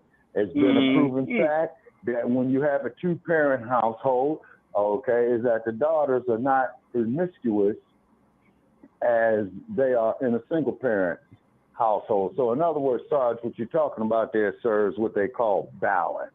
You see what I mean? Okay. And then too is Joe Gibson, he's still with us, is that Joe has said, and I've answered this question too, well, what about all the black on black crime? This is why we have to build our own infrastructures of education, of technology, economics, trade schools, vocational schools, and what have you. Now, there's a young man on Facebook that I've seen about 4 of his videos. And what this young man does, he's like about 25, 26. He gets like the kids, the men in particular, or the boys growing into men, 14, 15, 16 years old. And what does he do? He shows them how to change brakes on your car. He shows them how to do tune-ups on the car. Okay, the and King, the same principle. The King, okay, I forget his name. Okay, I know the guy you're talking about. He's got King something in the title about kings, and he does that sort of apprentice work with black men. He teaches them all kinds of technical trades. Young black men. Okay. That's fine work. Cool.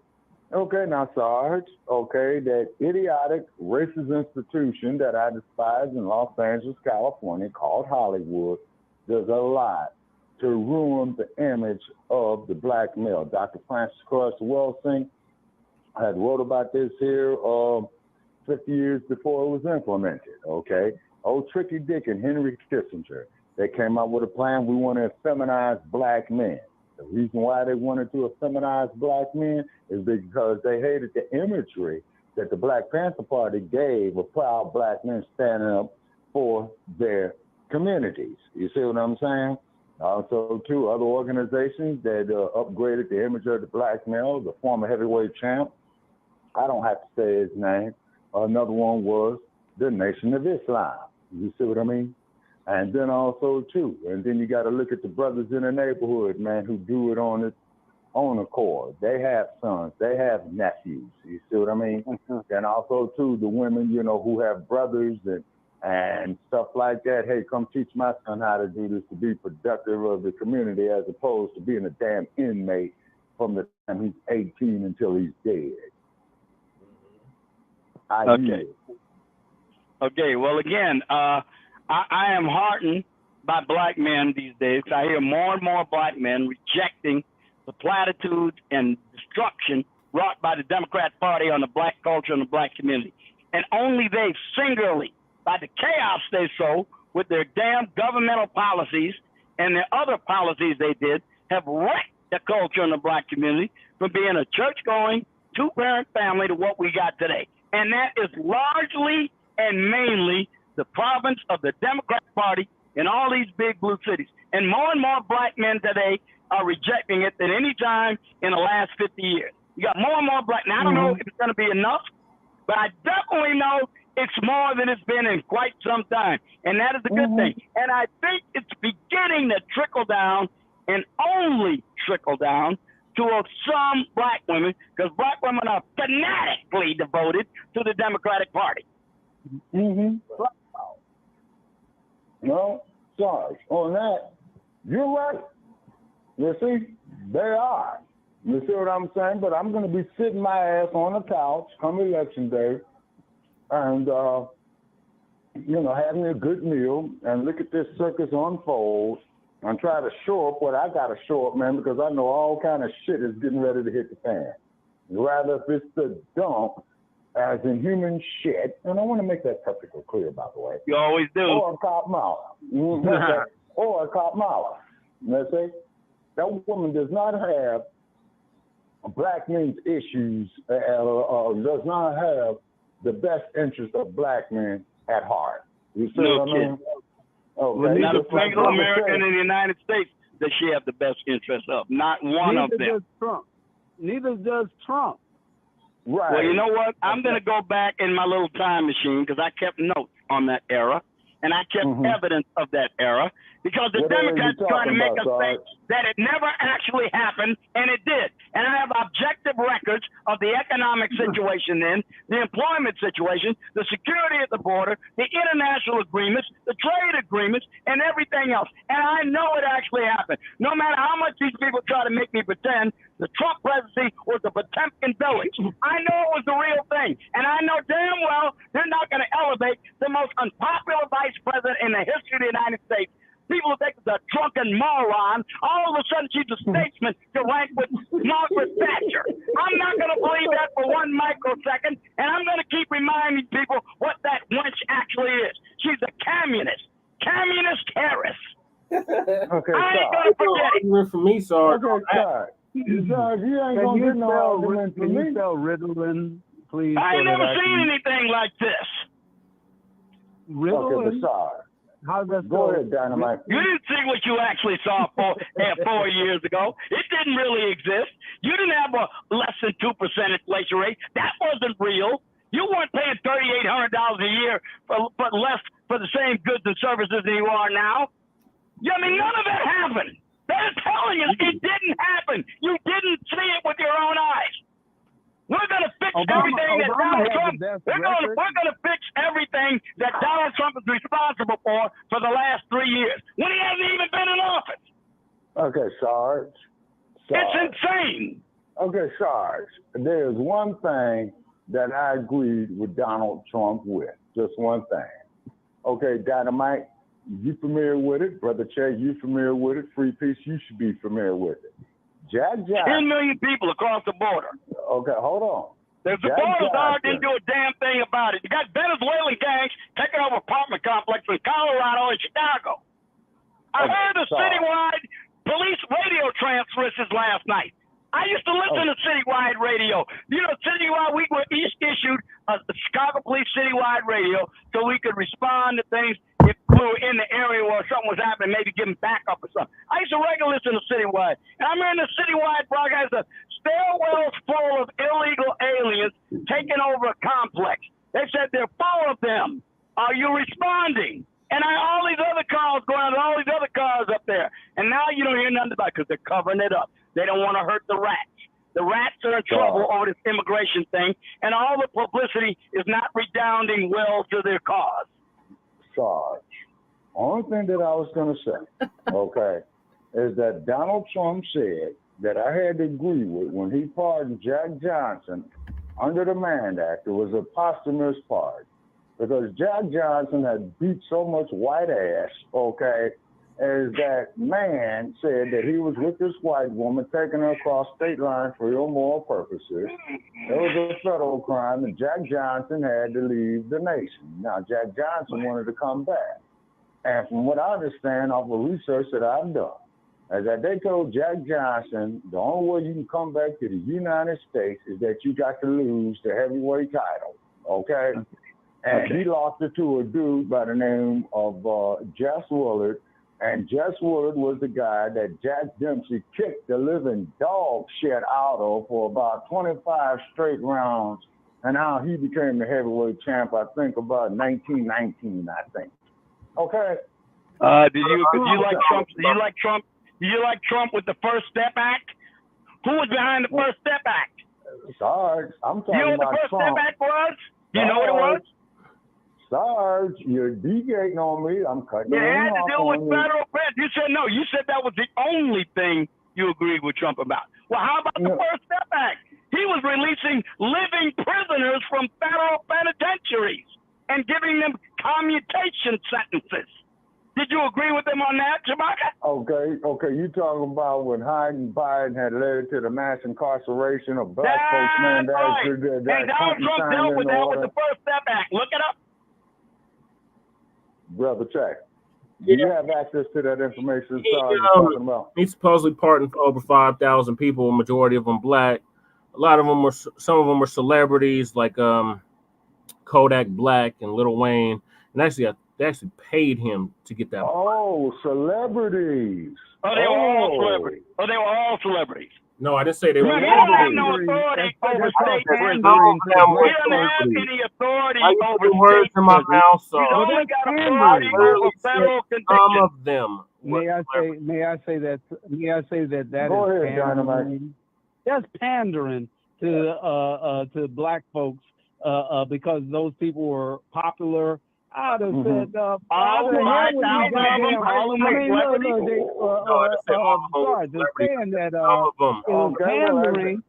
it's pandering to let criminals out. You know, just to yeah, but if you lock him up, though, he's a racist. I mean, he can't win. I'm just saying, some of these guys should have been in jail. They advocate violence, even in the music. I don't know exactly what the crime was, but I do know that he only went for a name, but he didn't go for, say, a black person that was accused of a crime that they didn't do, and they got so much evidence to say they didn't do it. They didn't say, hey, pardon that person. You know, he don't go for a name that everybody knows. That's like saying, pardon Michael Jackson. Yeah. Oh, wow. Now you got all the Michael Jackson fans on your side. I'm not into pandering. Right. I would have said 5,000 people. 5,000. They're all celebrities. 5,000 people. All of them celebrities. I say they were all. Keep them I all said some of them were celebrities. And let out some of the. What about H. Rap Brown? Imam. The Imam. Well, he was dead by that time. What about I'm talking about the Imam that's not dead. That's in our political prisoners. He should have went for some of them. Some people who were actually innocent. He should have went for people who were actually innocent. That were just freedom fighters. But no, well, I'll tell you what. When I become governor of North Carolina, he's gonna release these criminals that I would have personally said keep their ass in jail. It depends on what they did, though. I'll ask you who I should pardon when I if they just did a become governor of bullshit North crime, Carolina. I might have pandered and let him out. What were you saying, all right, sir? no. What you say, sir? when I become governor of North Carolina, I will ask you. That's not what the First Act did. All it required the Attorney General to do. Joe was speaking. Wait a minute, Joe was speaking. Joe was saying something. What was he saying? Yes, sir. When I become governor of North Carolina, I will ask you personally who I should pardon in this state. Only the state, though. How about that? Will that make you happy? Ready to take the presidency yet? No. I mean, that would be great. That would be great because we will give you some political prisoners. We will definitely give you some political prisoners that have been. A matter of fact, there's in North Carolina and Gastonia. I'm not sure if they removed that Confederate statue just yet, but they damn sure should have. Now, when you become governor of North Carolina, I want two things done. That damn racist Confederate flag that's over the highway, that shit got to come down before I burn it personally. Some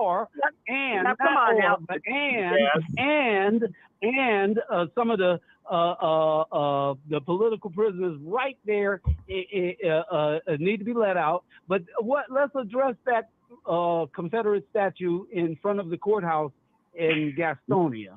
I mean, the prisoners, yes, but the statue, no. That's history, man. That's a part of the state's history. Treason. Okay, but wait a minute, Joe. So then I might as well put up a statue of Nat Turner with a white man's head in his hand. Nat Turner around the United States. With a white man's head in his hand, holding it up in the air with a sword in his hand. With that's the same thing as putting up these Confederate soldiers. It's the same thing. It's history, Joe. It's history. I mean, come on now. It's history. He went from, he did, let's say Black Wall Street. They went from house to house, killing every black person they could find. And that wasn't good enough for them. So what they had to do was they had to bomb them from the sky. Now tell me that wasn't government ordained. It had to be. You ain't gonna bomb no government. You ain't gonna bomb no United States. No, Joe, he's right. And it not be government ordained. No, he's right. The aircraft that bombed were all privately owned. There were no United States Army Air Corps aircraft in the vicinity. And the bombs they used were improvised turpentine IEDs. You can use more than just your loudness. They did a forensic examination of it, and they revealed what they were. You have to use a little bit of decorum and a little bit of common sense because loudness ain't gonna get it. You're ignoring history and facts. They did an examination of it. There weren't any United States Army Air Corps aircraft, and the militia didn't have any. They were crop-dusting aircraft. Sarge, mute yourself. How about that? I'm not going to ask Shabaka to do it. I'm asking Sarge. Mute yourself. Mute yourself, Sarge, so I can finish saying what I'm going to say, and then I'm done. I'm going to say this, and I'm done. All right. I didn't say the Army Air Corps. I said it was ordained by the United States government. Otherwise, you would not be bombing no United States city without them, without the Air Force coming out shooting your ass down. Right. And they'll be there in a matter of minutes. I mean, seconds probably. They'll be on your ass. You want to bomb an American town? They will shoot your ass out the air. Unless it was ordained, black power. Look what they did in Lewisburg. I mean, we're just going in there shooting all the inmates. I mean, same thing. Yeah. I mean, that's wrong. Well, look at Attica. Okay, I'm going to bring Attica. I'm sorry, Attica. You're right. Okay. Attica. That's the one I wanted. And the governor of New York at the time, Nelson Rockefeller, may he rest in peace, authorized it. Okay, Sarge. Okay, to respond back to Dynamite, Sarge. You got the floor, Sarge. Okay, if you know anything about the United States Army Air Corps in 1923, there would be no way in hell they could mount an effective response, even if summoned by the state authorities, to get there in time to shoot down an airplane from the airfields where they would have to deploy from. That is nonsense. 1941, Sarge. The riot didn't last that long. 1941. They did bomb the Black Wall I'm Street. just listening to what he just said. He said the United States government would have sent up aircraft to shoot down these private aircraft that were bombing Tulsa with improvised devices. That's what he just said. Devices. That's what he just said. It was sticks of TNT, Sarge. Maybe he doesn't listen to himself, but I was listening to him. Sarge, where did the TNT come from? I mean, it's so nonsensical, I don't know what to say to respond to that. Oh, my God. Okay, Sarge. I've been to Black Wall Street. We're talking about 2024. That was over 100 years ago. Okay, Sarge, I've been to Black Wall Street. I spoke with some of the people who grew up there at Black Wall Street. Okay. Yes, there are photographs. Yeah, exactly. They got 3 survivors left, and then the Kangaroo, Oklahoma State Supreme Court had ruled against those who had lost their property in the Black Wall Street violence that they cannot get it. Now, I'm going to tell you what these no-good kangaroo black-ass dress-wearing judges did. They're waiting for the last 3 survivors to die off because like those cases say, should be reopened. Those cases should be reopened, and the families should be reimbursed. I think they do have a case for that, Shabaka. See, there is a legal case for that one. Okay, all right then, Sarge. And I'd be happy to tell you why I think there is. Okay, hold on, Sarge. Now, you and Joe just said, and you guys indirectly supported my next comment, is that Ketanji Brown, with her black ass, needs to open that case up there in the state Supreme Court. Understand?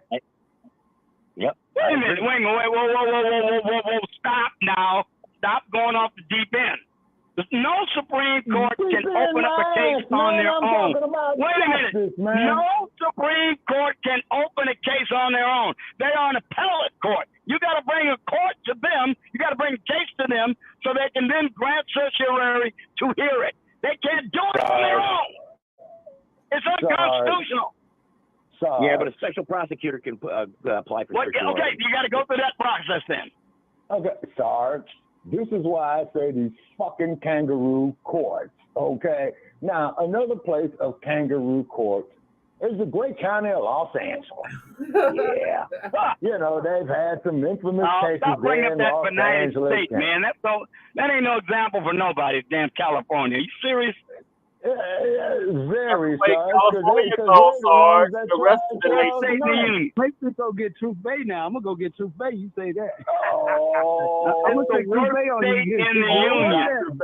You don't want Truth Bay on you now. You start talking about California. Oh no, you don't want Dr. Weird on you, Sarge. California from the Union. It would be the largest state. Well, Tyler, let me tell you what needs to happen, Sarge. Let me tell you what needs to happen to the great state of California. It's only 46 miles away. I would love for an earthquake to come to shatter that fucking state, man, and have the Pacific Ocean be a coastline of Nevada. Because this is getting too damn hot right here, man. We can use the sea breeze through here. Huh? We lost free peace. Well, look, we thank them for calling look, Shabaka, look. If you're going to open up a case again on Tulsa and try to get the Supreme Court to hear it, you know how that works. It's got to work its way through the lower courts first. Not going to start off in the Supreme Court because there's nothing about it.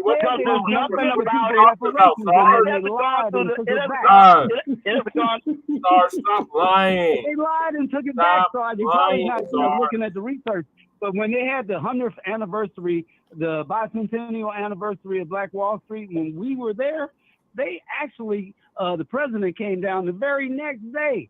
They already went that route. And they said they were going to give the survivors reparations. Yep. And then they turn around, some wicked-ass woman, I don't know her name, but she was wearing a red dress. I know that. She was wearing a red dress, and she's the one that said no. And now they just waiting on the survivors to die off. One has already died off. Now they're down to 2.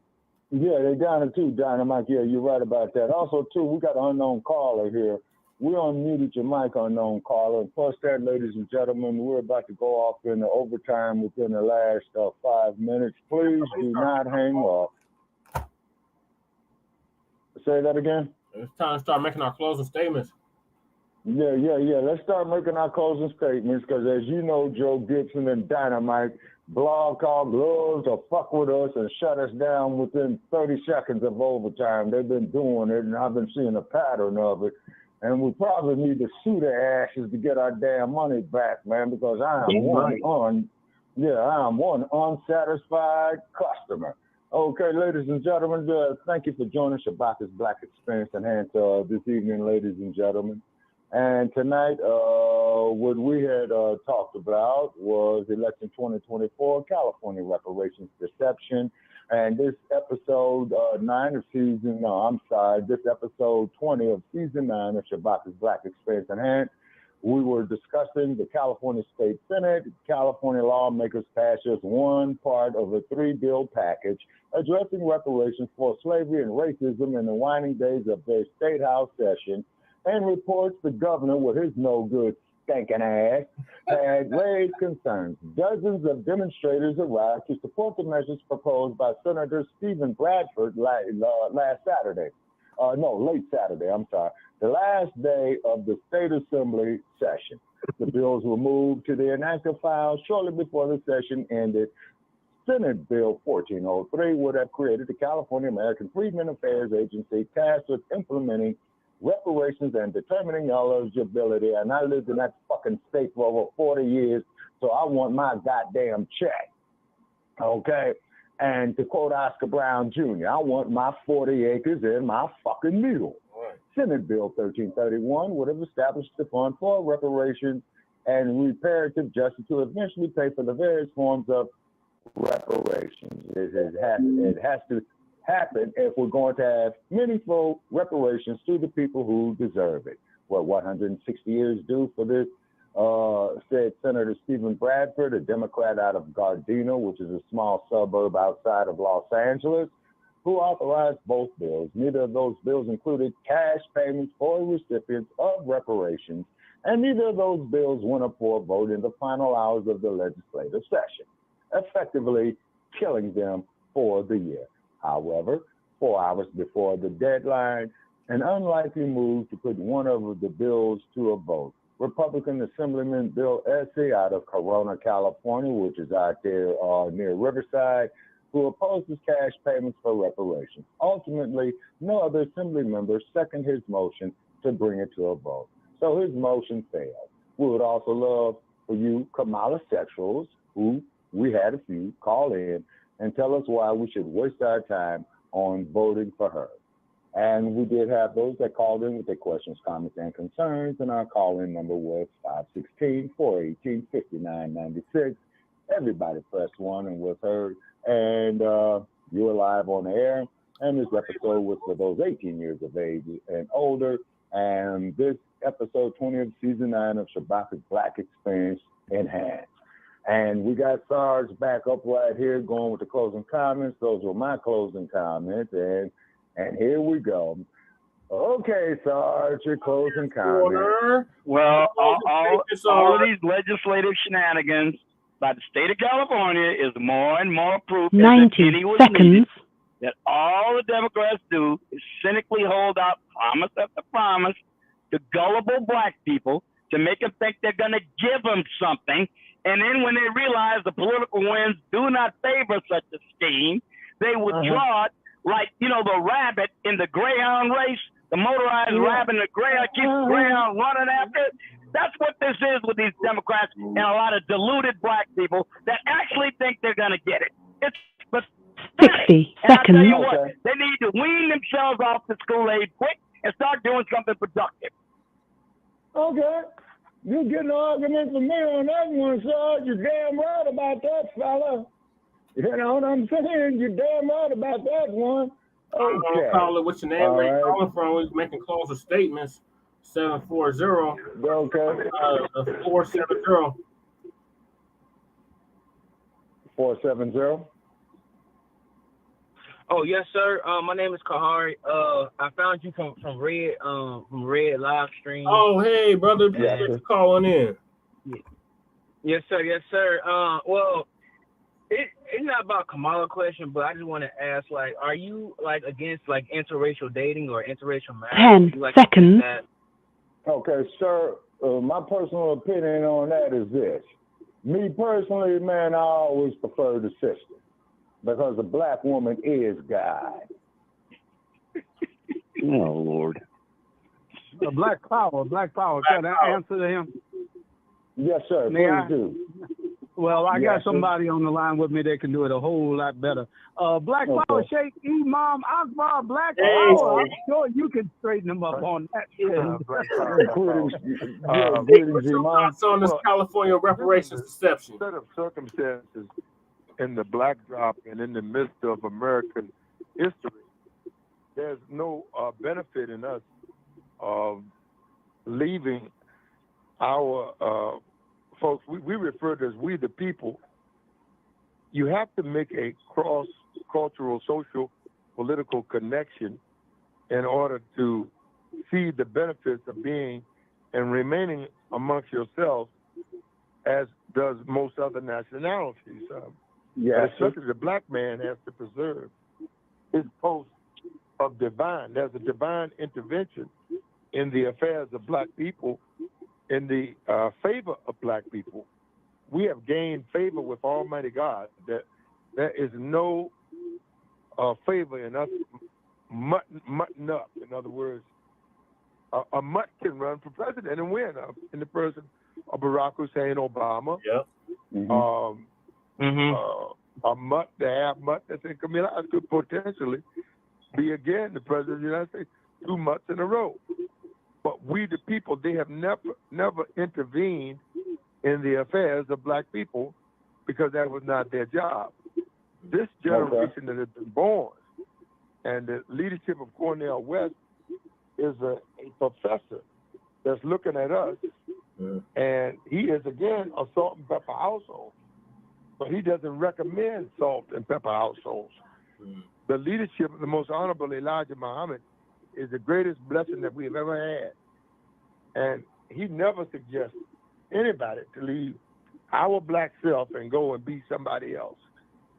And then take your social and political inheritance and pass it on to another race of people who never meant you any good. No way, no how. So we don't recommend any cross-racial dating, no cross-racial marriages. But if you decide to step out there, then you be Lulu the fool or Juju the fool, and Pookie and Ray Ray and Juju in them. They're not running anything influential among black people. The people making moves for black people. Dr. King married into the black family. Elijah Muhammad married into the black family. Malcolm X married into the black family. You have to go any further than that. We should receive the benefits of being with yourself and your black. Well, they've never done anything good for thousands of white people have sacrificed to help benefit black people. Joe Gibson, that's a damn lie. Stop it. You see, in other words, you can become delusional by any set of social or political circumstances. But when you look at our real substance in America, it's better that we leave them alone. Saying black power in my mind. That's right. Thank you, Sheik. Black power. Black power. Okay. Imam Akbar, National Chairman, New Black Panther Party, self-defense, black power. Yeah, it's always a pleasure to hear from the Imam. Now, if any of you all have any type of skin irritation, I have a skin irritation product that's called Natural Zappa. And we're on our website at www.Shaternity. Shaternity is spelled SHETERNITY.com. Serenity is SHETERNITY. Serenity. And we'll be coming with the coffee. And I don't know if we can say it. We on blog now, right? Yes, we can say hard coffee or the steel wool coffee is coming. Black Panther coffee, Sheikh Imam Akbar coffee, Black Lightning coffee is coming to the market, y'all. And it will be there in just a few days. And I want y'all to pour up a cup in your loving cup and just I want to hear your evaluation of our coffee and our natural zapper. So look for us at Serenity, or Shaternity is SHETERNITY, and we're going to see it on the East Coast, the West Coast, and how are you importing the coffee beans? That's what I'd like to know. How are you importing? Oh man, we got the coffee that will light up your world. Just stick in there with us, and we'll get black with you and say my. Okay, ma'am, I'm gonna give you a call on that there myself, because out here in the West, I am looking at entrepreneurial ventures, sir. You know, to keep this platform on, man, because you know my pocket is hurting bad. Shit, I'm gonna be out here pushing the basket, man, sleeping under a palm tree, man, in 30 days or less. You know, so most definitely, Mom, I'm gonna give you a call on that. You know. Okay, ladies and gentlemen, we're gonna make sure you make some money for some lean green in the black machine at Shaternity, SHETERNITY, Shaternity, www.Shaternity.com, and we'll be moving in the direction of making us some money. Okay, yeah. Well, see, now that's entrepreneurship. See, that's about black business. Okay. And that there is what we need right here. I'm gonna make my closing statement. Why not try for your own currency? Have a competing currency. Why not your own money? Why do you got to use the money of the Jews? Well, hold on, Joe Gibson. Funny you should say something about that. Okay, because you see, Joe, that's the more reason for us, you know, to get these damn neo-colonialists out of Africa along with the goddamn colonialists. Yeah, we should set up our own fucking currency. You're right. Yeah, because we're on a damn continent, man, what backs the currency? Gold, diamonds, bauxite, silicon. You know what I mean? Because every fucking time I go to the Bay Area and I sit there by the dock of the bay like Otis Redding said, sitting on a dock of the bay, I'm looking at all these damn cargo containers, man, coming from China, going over there to the Port of Oakland. And then where's all that raw material goes, man? Right down there to Stinkyburg and Silicon Game Valley. And then I want to say this here, and I'm just saying this here to piss Sarge off. Okay, Sarge, so letting you know, this is to piss you off. I want to make this perfectly clear, ladies and gentlemen. Stinkyburg, Elon Musk, is not a fucking African. He is a goddamn Boer. He's Dutch. And I agree with you. He's not an African. He's a naturalized citizen of the United States. So I agree with you there. Definitely ain't no African. Sorry. Come on, man. Less than 2 months ago, you sitting up there telling me that he was an African, He was man. offended of his No, wait a minute now. You can't put words in my mouth because I didn't say that. What I said was he was a South African citizen. He had a South African passport. South Africa was taxing him. So there is no doubt whatsoever he was a South African American until he naturalized as a United States citizen. That's what I said. There's no such nation called the Union of South Africa. It is called Azania. Please respect our history. Well, when do they put that on the passport? Because they don't put it on the passport. Sarge, can I be playing Hey, that's like saying, Colombia is of thee, sweet land of liberty. This country's not officially named Colombia. It's named the United States of America. Sarge. With a triple you gotta ignore that. Just ignore it and move on. Just ignore it. You are pissing on my head and telling me it's rain. You are telling me that when are they going to put the name Tanzania on their passport? When they do that, let me know, and I will agree with you.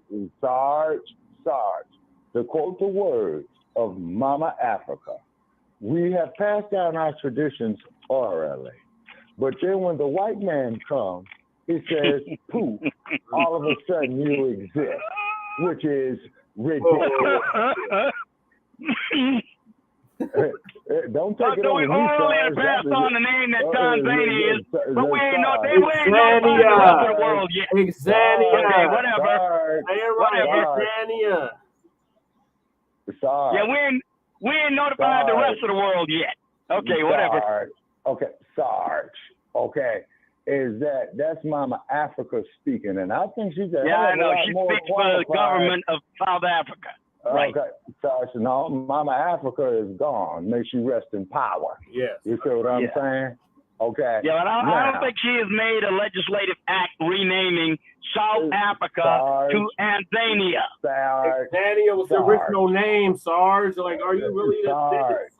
Whether it is or not, that is not the name they use for international relationships. Okay, Brother Kabari dropped. Okay, we thank him for calling in. Okay, the Sarge. Okay, Sarge. Do I have to go get Mad Dr. D's daughter again, man, who went there and I asked her the question. I said, did you feel any type of ancestral connection? And she said, very much so. And then just like her daddy, when she got pissed off, she started cussing these individuals out, and I don't blame her. You'll say it's because as long, Sarge, that I have to go out here each time I drive down these goddamn streets of Los Angeles and Las Vegas and worried about getting my fucking head blown off, man, by some race soldier. No, I ain't no American, man. Race soldier, you better worry about your homies in the hood, because I swear to God, the last person you got to worry about getting shot by is some white man somewhere these days. Sarge, you ever been to Los Angeles? They're usually the mass shooters. They're the ones that shoot everybody at one time. They're the ones that get on top of the rooftop. Yeah, get them dynamite. Yeah, get them dynamite. Give me your money. Yeah. Get them dynamite. Put a gun in your face and give me your money. And you give me your money and you walk away. But the white boys be up on top of a rooftop shooting at everybody. Here's one for you. When's the last time you heard of a black man being a shooter? Black power. Yeah.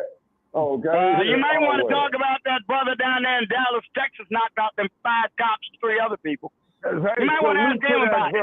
Here's a pretty good example. How about Christopher Gardner? Christopher Gardner was pretty good at that too. Maybe some black folks are fed up. Hey, I can name you a lot more too. How about Muhammad? How about Muhammad out there in Washington, D.C.? You want me to give you some more? No, you ain't talking about no nasty. You ain't thinking no nasty. You talking about people who the police and walked up and bust their ass. You talking about people that got fed up with the police and went out there and took matters in their own hands. John Muhammad wasn't fed up with the police.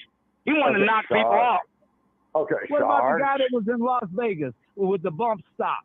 What about him? I'm right down the street from where that motherfucker. Well, let me tell you what I will say. I'll tell you what I'll do. Here's what I will do then. Since you want to make a point out of this, and you just did, and that's fine with me. I ain't got no point about it if you're going to factually write stuff. But I'll tell you, I will take the 8.3 per 100,000 white homicide offenders any day over the 224 black homicide offenders per 100,000. And that includes all of the mass shooters too. I'll take that any day of the week. I'll be happy to trade you that. Stop lying. I was wondering, when you was in school, they gave you Ritalin. Why you didn't continue taking it? Because I get interrupted before I finish one sentence. We're supposed to be making close. I'm trying to get it out. Okay, Sarge.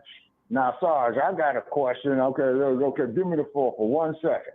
Okay, Sarge, tell me about that psychotic, sick-ass motherfucker by the name of Charles Manson. Tell me about the Zodiac killer in San Francisco. They never found that motherfucker. Yeah. Well, I'll tell you about the zebra killers. What about them? What about the zebra killers? Okay, hold on, Sarge. Okay. I'll see you one and raise you one. Yeah, okay, I got you. Okay, Sarge. It ain't the exclusive province of one group of people. Sarge. Okay, we're going to have to say that debate for a later date. I'm ready to have that debate whenever you are. You just let me know when you're ready. Whenever you show up, don't desert us, Sarge. Let's have it. Let's do it. Okay, Sarge. So we can I was living in the Bay Area, Sarge, every time we when one of those shows they had the zebra killing doing no going down. show. Okay, and then on top of it, Sarge, okay, I was in the Bay Area, okay, when the LAPD went and bombed that house over there off the corner of 54th and Compton, that Patty Hearst was not in. Also, too, Sarge, how come you're not talking about the Hibernia bank robbery that Patty Hearst participated in, and there was a fatality? You ain't give me a chance to talk about it yet. How many other cases did I not mention? Hold on, Sarge. I ain't get a chance to. Hold on, Sarge. Okay, now, Sarge. Now, also, too, tell me about Helter Skelter, where Vincent Bugliosi himself, the district attorney of Los Angeles County, had stated if I would have had that bunt line revolver, I could have got Manson and Charles the death penalty. Well, now, hold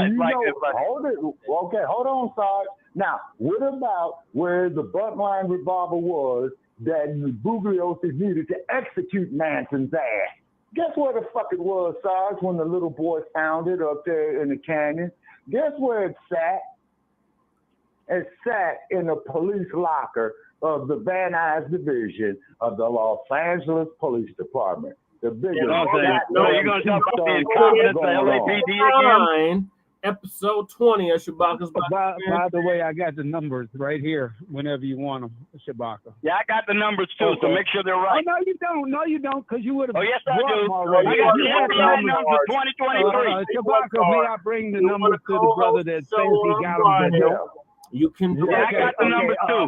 You say your numbers, I'll say mine. Okay, well, if you got the numbers too, then you should have the same numbers I got. Okay, you should have the same numbers I got. Yeah, give me the first capital murder rate for 25 to 34-year-olds and 15 to 24-year-olds.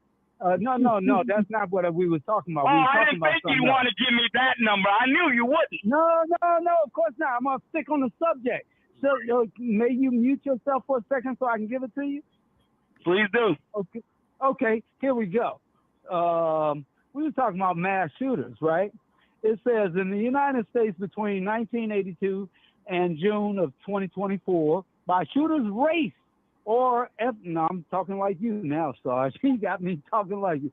By shooters' race or ethnicity, there were, check this staggering number out, 81 were white, 26 were black. 26 versus 81? Come on, Sarge.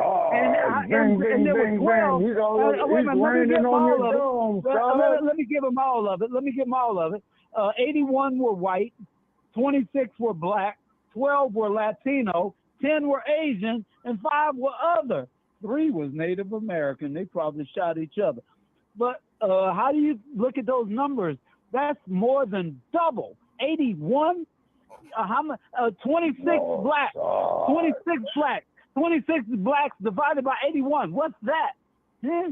We're talking about at least damn, that's 4 to 1. Yeah, we're looking at like 75% or something like that. I would say like 73%. So now how does that 73%? How does 81? You're saying that black mass shooters, they ain't no black mass shooters. Exactly. We walk up and shoot folks that talk shit that we don't like. I mean, some of us do. Some of us just walk up and bust them in the face. And so, but some of us ain't got enough nerve to do that, so they just walk up and they shoot them.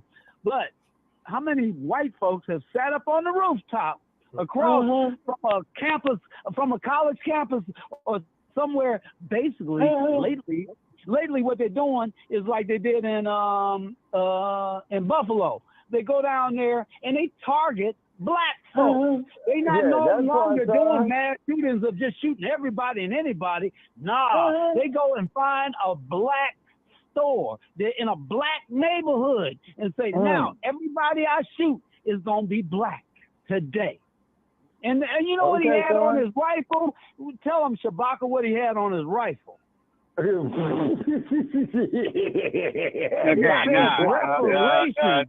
said reparations. What's his name? Sarge. You're a good studier. You study stuff up. What did it say on his rifle? Nigger. I don't remember. You don't want to say it. I'll say it for you. Well, why don't you say it?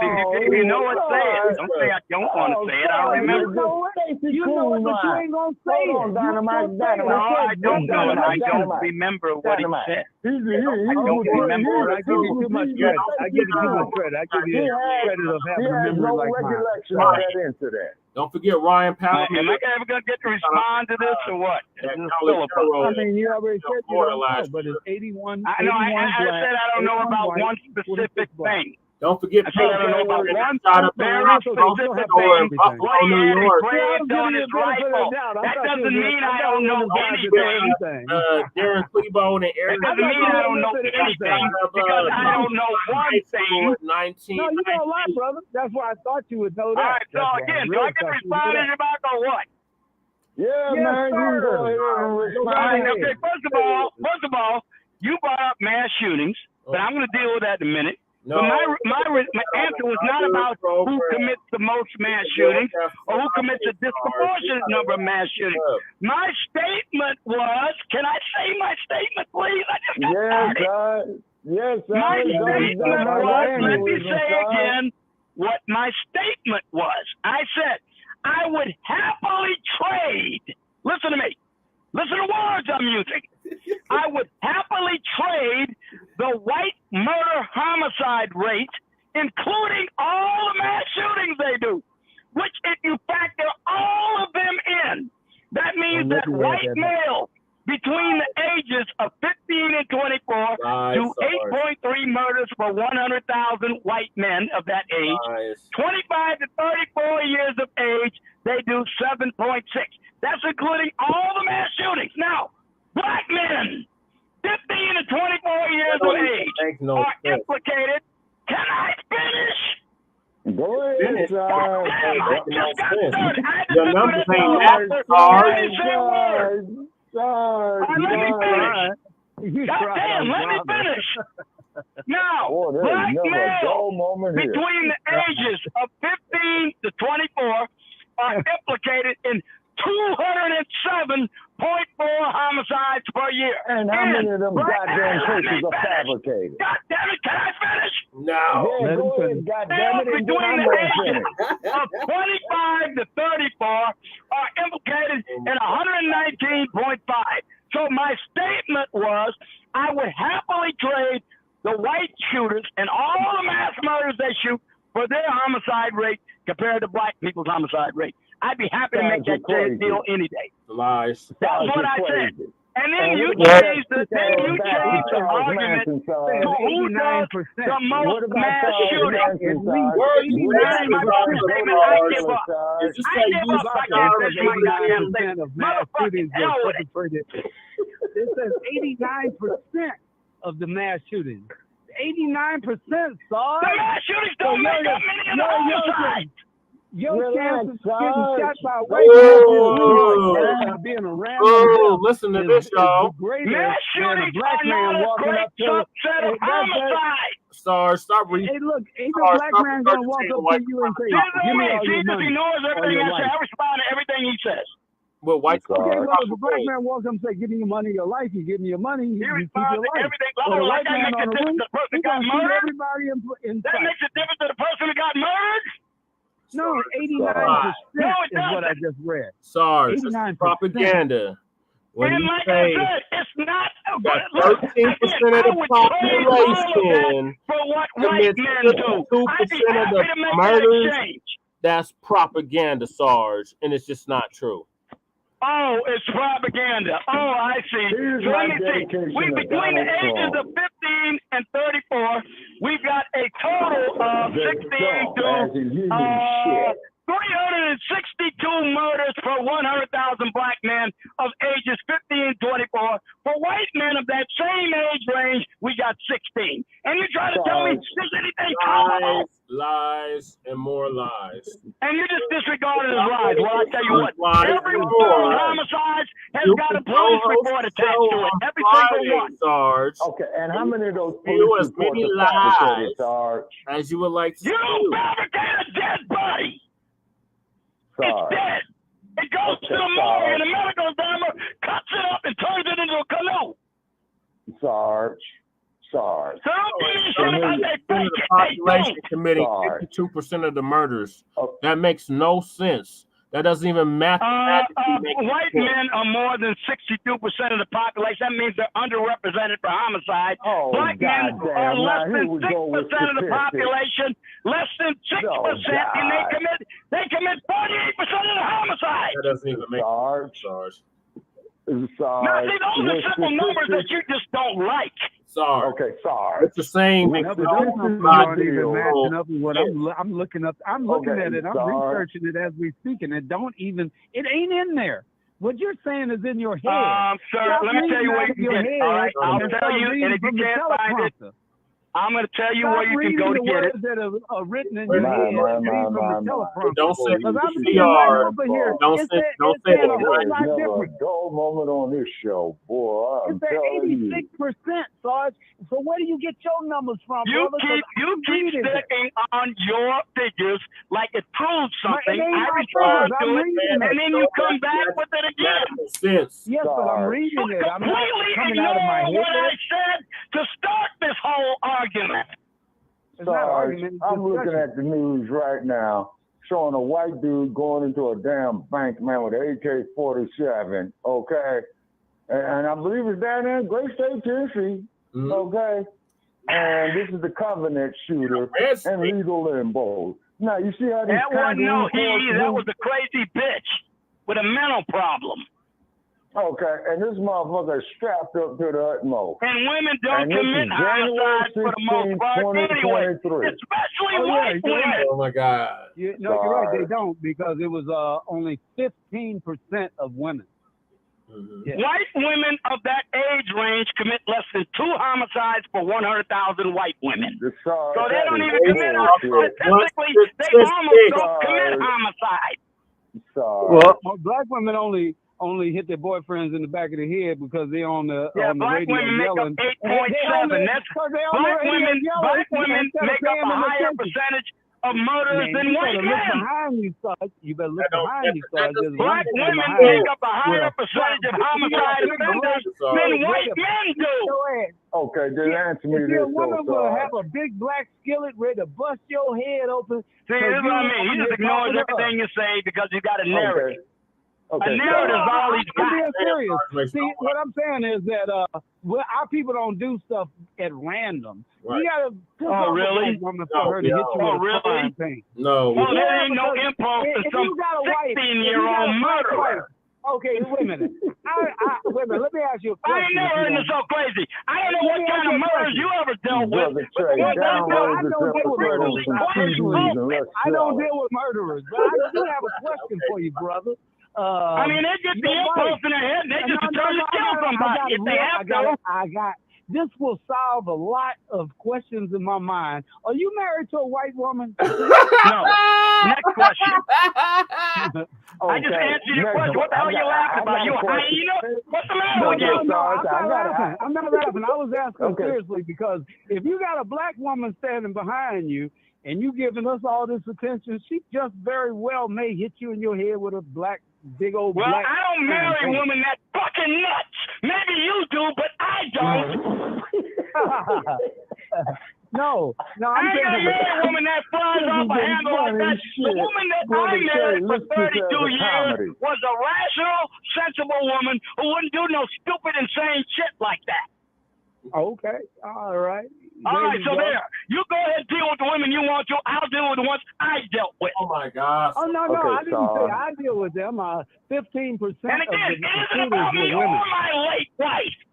No, I just asked because I was going to say I know. You just asked anything to denigrate your opposition. No, not denigrating you at all. I'm saying I know the tactic quite well. I'm saying that a white woman might have more patience than a black woman. So black women are impulsive, are they? They don't have any self-control?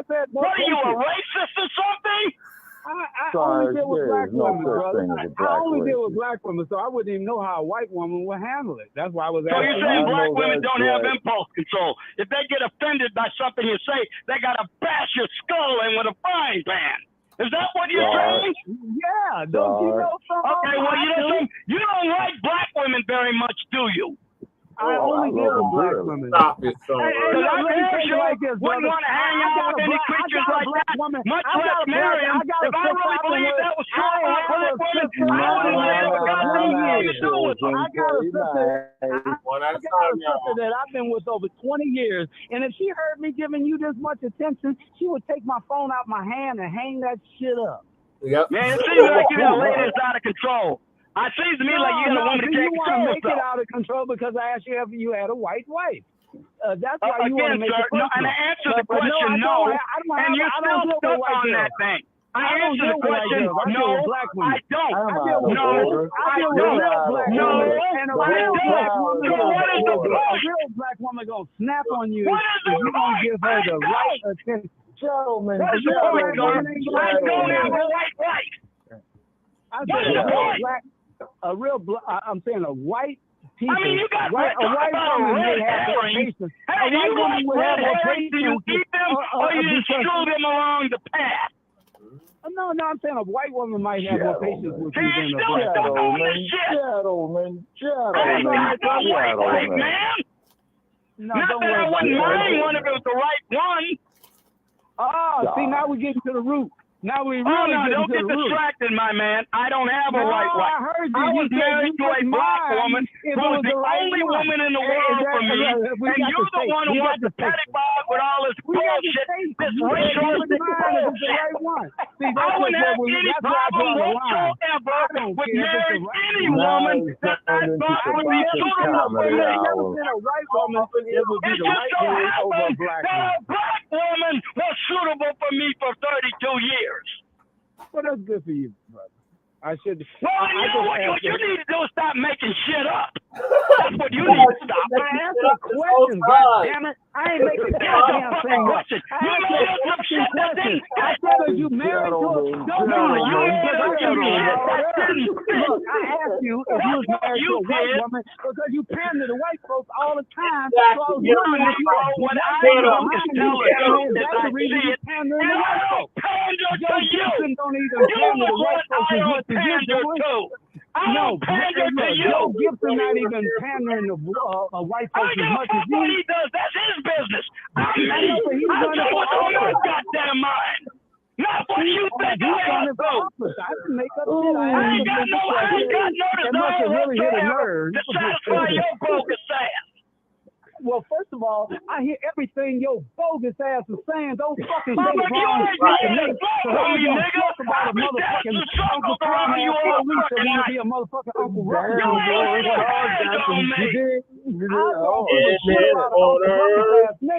You did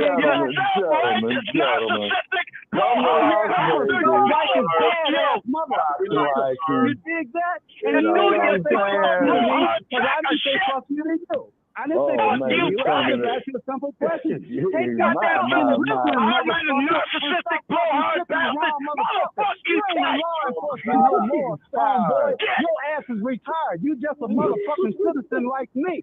And I'm damn sure glad I am, because I ain't got to deal with knuckleheads like your goddamn ass. No fucking knucklehead, dumbass. I'm glad, motherfucker. I ain't got niggas like you. We know you did. Hey, dig this, y'all. Here it is. Somebody in the head with a fucking napkin holder. I'm trying to retire and get out of prison. I ain't got to fuck around with goddamn fools like you for a motherfucking night. Yep, because you're hanging up on this motherfucker. You're a pig. And you're going with pigs. Actually, no, I'm not.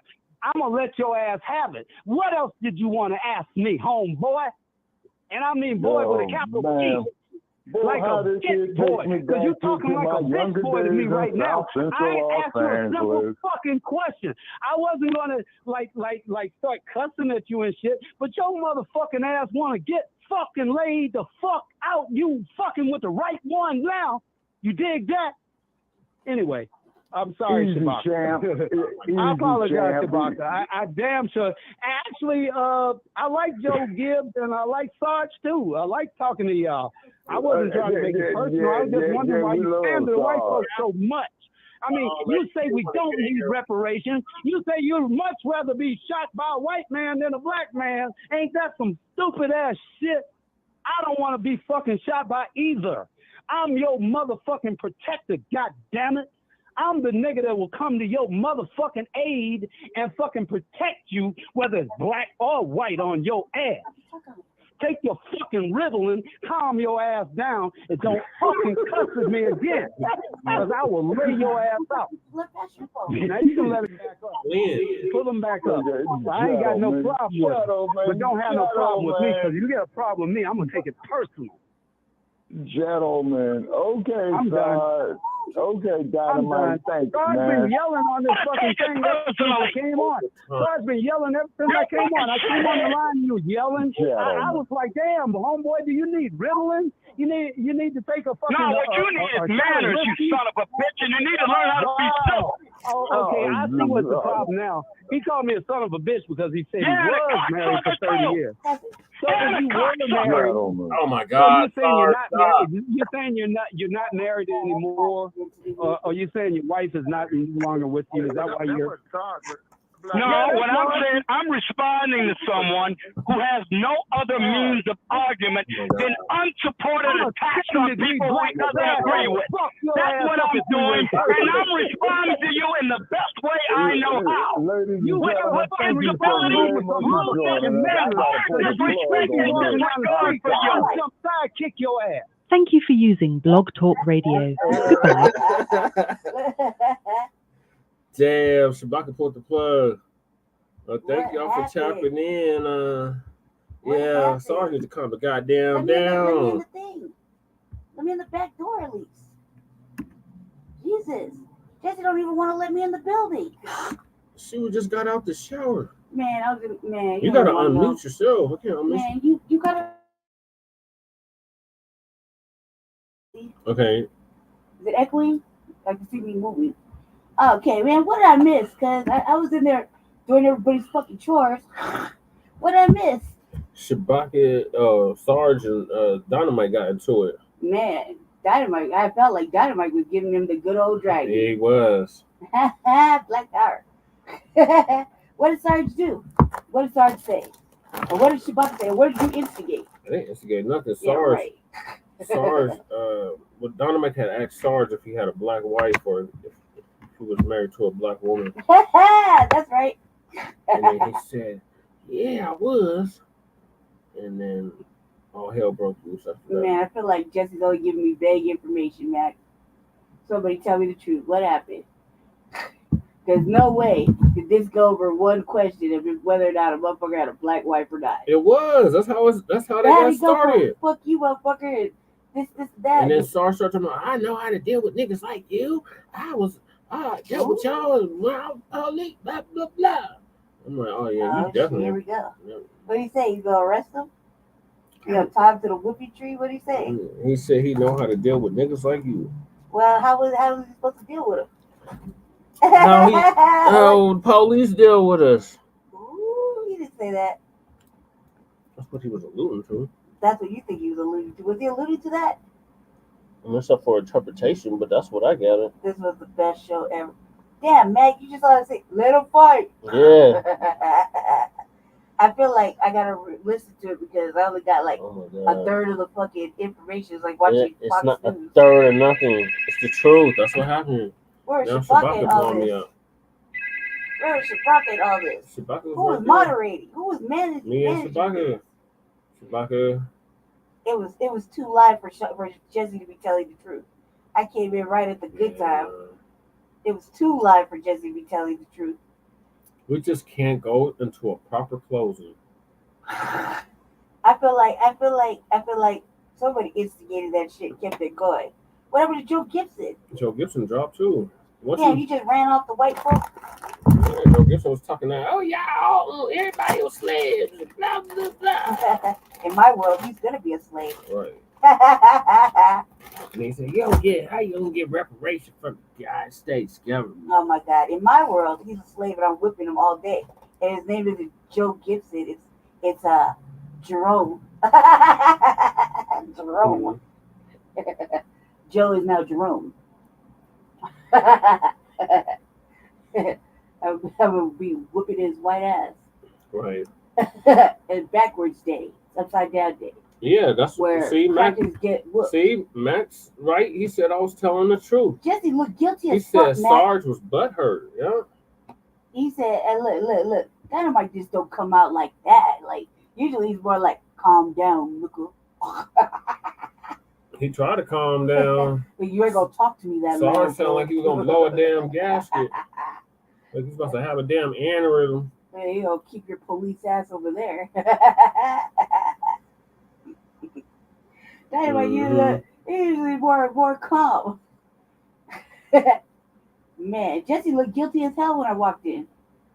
Sarge threatened the man's life. Ooh. Yeah. Ooh. Sarge is talking reckless. Look, out of all the shows we did. StreamYard? Do you want to jump on the StreamYard? Of all the shows we did with Sarge and Dynamite and motherfucker the She-Girl, everybody getting crazy with Sarge, right? Oh shit, we're gonna continue this party on the StreamYard, y'all. Sarge didn't carry the pocket out like that, where he's like, hey man, you'll be laying on the curb. He said, you got the right one today. He did. I heard that part when I came in. I was like, yeah, let him fight. Wait, what they fight about? Wait, who that? I was like, God, Dynamite, let me talk to him. I was all excited. I was about to be like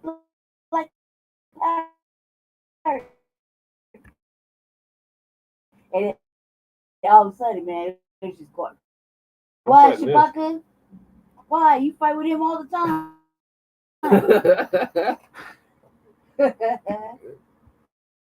Jesse, he looked mad guilty. I was like, what the fuck is going on here?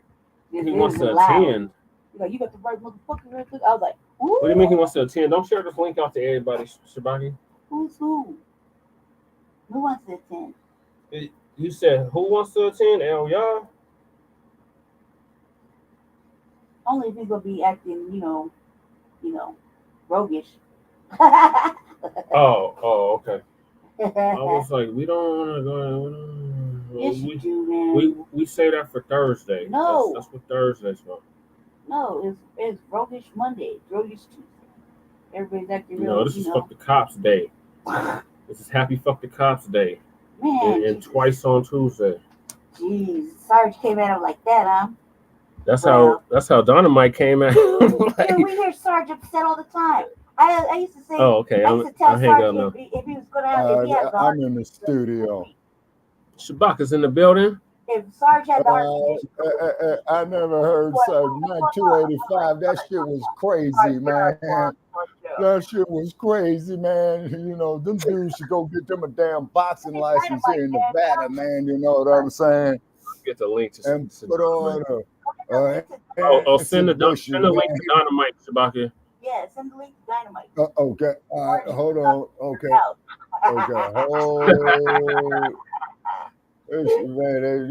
Man, that shit was insane. What? That shit was crazy. Dynamite sounded like he was dragging them all over the internet. Crazy. Okay, let me see here. He basically called him a house nigga. He said, "Oh, you doing the work of bastard." Dynamite called it that? Mm-hmm. Yeah, that sounds typical. You know, that was Dynamite. Okay. Or overseer. Come outside, motherfucker. Either house nigga or overseer. Yeah, I'm not giving you much. What's his name on? Be on the ground, cuz. What's his name on Life? Hopping Bob, like that. Yeah. Come on. Mr. Boss Man, Mr. Boss Man said, better not go cross that gun line. Ain't that right, Mr. Boss Man? Let me get your cornbread. You can't have my cornbread. Let him have it. No, you can't have his cornbread. That's your cornbread. That's the gun line, boss. Mm-hmm. You see Happen Bob? Mm-hmm. He gonna make sure y'all don't move off them goddamn. They're trying to steal pine shit. And he has orders to shoot your own site. He said kill people. He's like, let me get yeah, so I was ready to bust the cap. Here. No, that's your cornbread. And you know, speaking of cornbread, because I will never let. Oh my God. That motherfucker was over there. Who was it? It was Kwanzaa during Kwanzaa, right? It's during Kwanzaa. That's during Kwanzaa, right? He said yes. Jesse took my motherfucking cornbread on camera. Right after I told him no. I said, you gonna eat your cornbread? I said, yeah, motherfucker. I said, yes, cuz when I'm good and ready, I let me eat a little piece, you know what I mean? He already ate his plate. We in the church. I like the lightest motherfucker in the church. I said, yeah, cuz I'm eating. Just give me a second, man. I only put so much food in my stomach at a time. Right? I'm always banging on the drum and enjoying the festivities, you know? Yeah. And he's like, all right. Like, he didn't hear me say, yeah, I'm going to eat my motherfucking cornbread. And I said, hey, man, somebody get your boy. Cuz he did it right on camera. I felt it. I said, somebody get your boy, man. You don't let me have shit. Get your boy.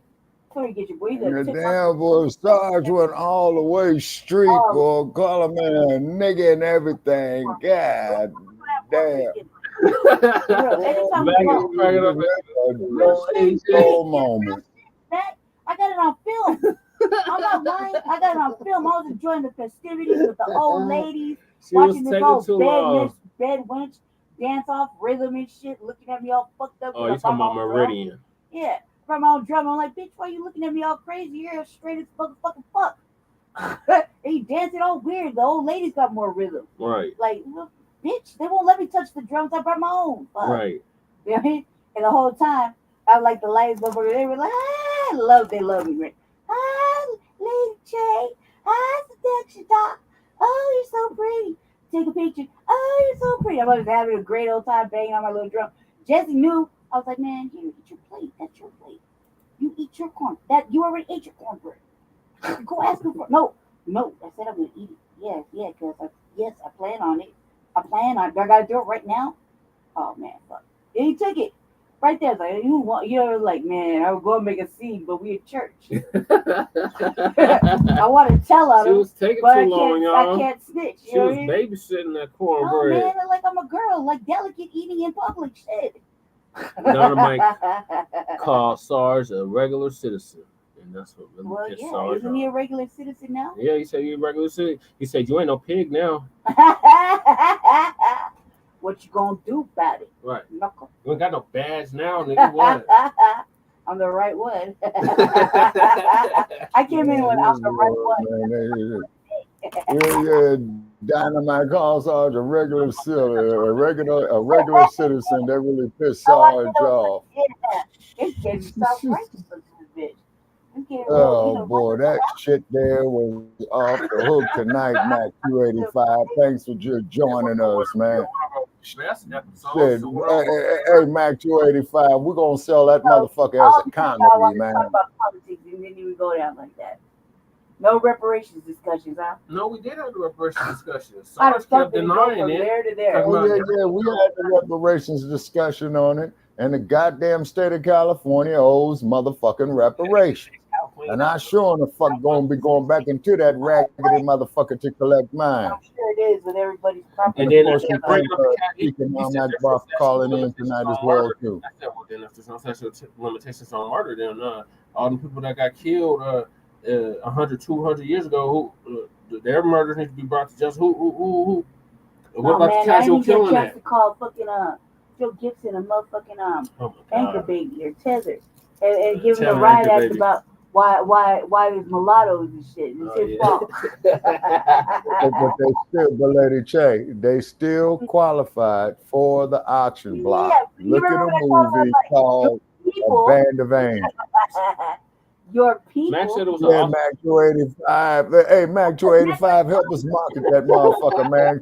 That might be the motherfucker, man. That might save the damn platform. Shit. Like, no, we can get 100,000 motherfuckers, man, to pay $5 for that link, man. Shit, man. Hell, we'll be out of a world of shit. Thank you for using Blog Talk Radio. Slavery was basically legal. We didn't even get to go out with a song. That's an insight.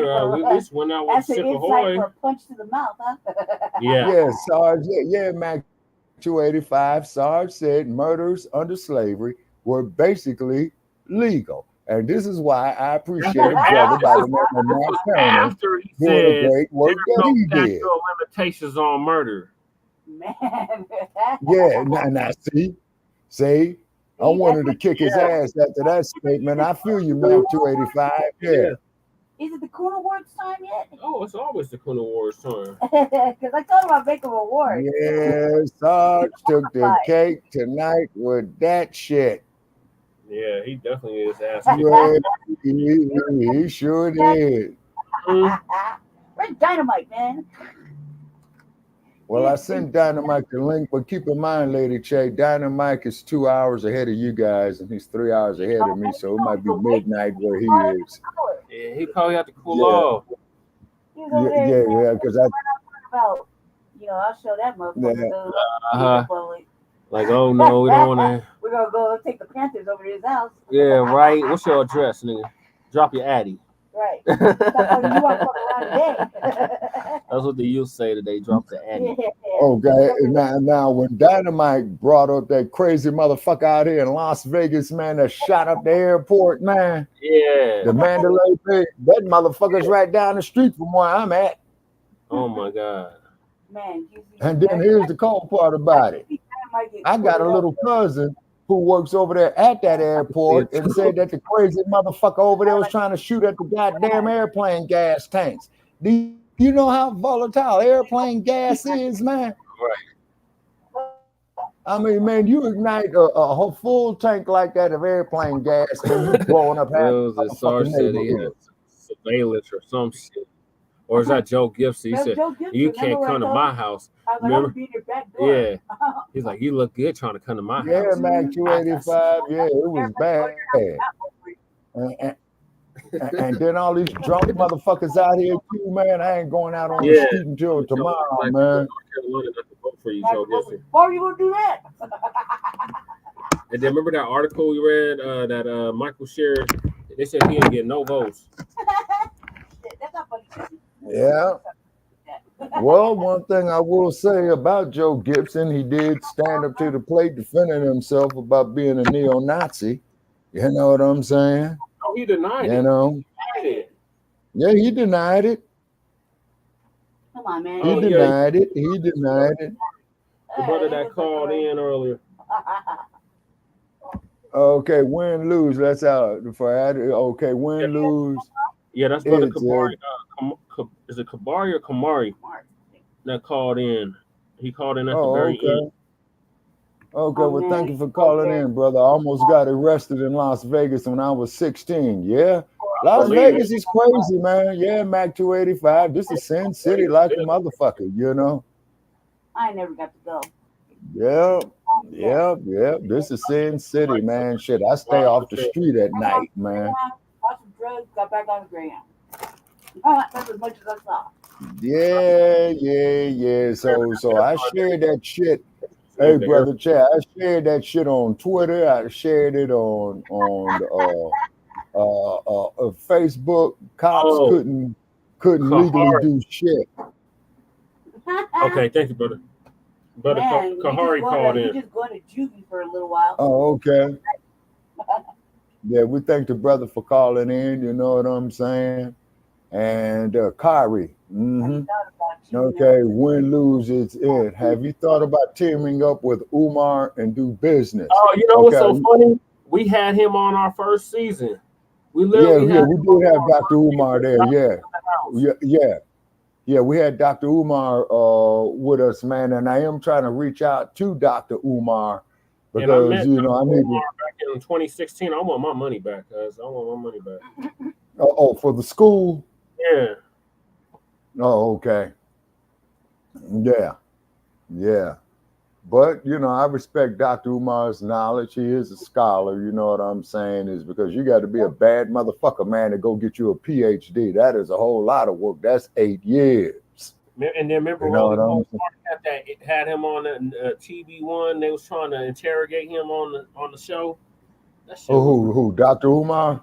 Yeah, remember they was like, "Are you sure you got your degree from so and so?" Oh, man, blah, blah, blah. Let him live, man. Just don't give him no money. Yeah. Let him live. Just don't give him no money. To the cash app. All right. And don't be holding around him. What was that? Just let him live, man. Fuck it. Like at this point. They showed him at lost wages, Shabaka, tricking off the money. Ooh. Yeah, and your money will get tricked off here real fast. Well, yeah. I mean, real fast. If the damn one-armed bandits don't get you, they crack the table not to get your money. The damn prostitutes is out here to get your money. Oh yeah, this is Sin City like a motherfucker, man. They go out of their way to get your money in lost wages. Man, but the well, it's the main generator of the gross national product. What's the average rate for the hotels now?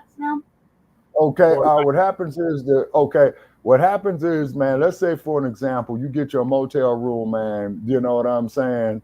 Hey, man, I'm with that. I thought about writing a Black Unity movie. Yeah, I'm with that, man. And I got another idea in my head, man. I need to get with you on. You know what I'm saying? And I can't say it. Yeah, because yeah. And then also to link up because they do the screenwriter stuff too. Okay. All right, now back to your question, how the average hotel rooms are here. Okay, what state are you in, brother? Answer my question first. Oh, go ahead, Lady Trey. Kari, can I add a little something to your Black Unity project? He's in Atlanta. Oh, okay. ATL. Okay, he's in the ATL. That's good. Whoa. That's good. That is real good because the ATL, I've been through the ATL win, lose. You know what I'm saying? I've been through the ATL, and I also went, and while I was down there, I also went to Augusta, GA, the home of James Brown, and they got a James Brown Boulevard over there. Yeah. And unfortunately, man, I did not get by the Ebenezer Baptist Church of where Dr. King had spoke at, unfortunately. But however, remember that Taylor tried to burn down his house? Yeah. Remember that crazy? Remember that broad tried to burn down his house? Wait. You never heard no shit. No, that's news to me. Torch the motherfucking crib again. And then win, lose. Right? Okay, then win _ lose _ it's entertainment. Have you ever been to Oakland? Send my Black writers my way. Okay, have you ever been to Oakland? Yeah, I can do that. Okay, yeah. Because I got an idea too. I got a damn good idea. Okay, but ask the Shabaka, go ahead, okay. Can I do it? Yes. Can I participate, Kari? Yes, he's saying send Black writers my way. Yeah, okay. I got an interesting tale. Okay, yeah, I'd like to have a conference call with that brother. You say no, sir, no, ma'am, no, yes, no, ma'am. Yes. Okay, great. That's all I need to know. Carry on, fellas, carry on. Okay, he says no, sir. He says, okay, what is he saying no to? Probably somebody else's question, hopefully. He's saying yes. To Lady Chase, and I think he's saying no to your question on him. Yeah.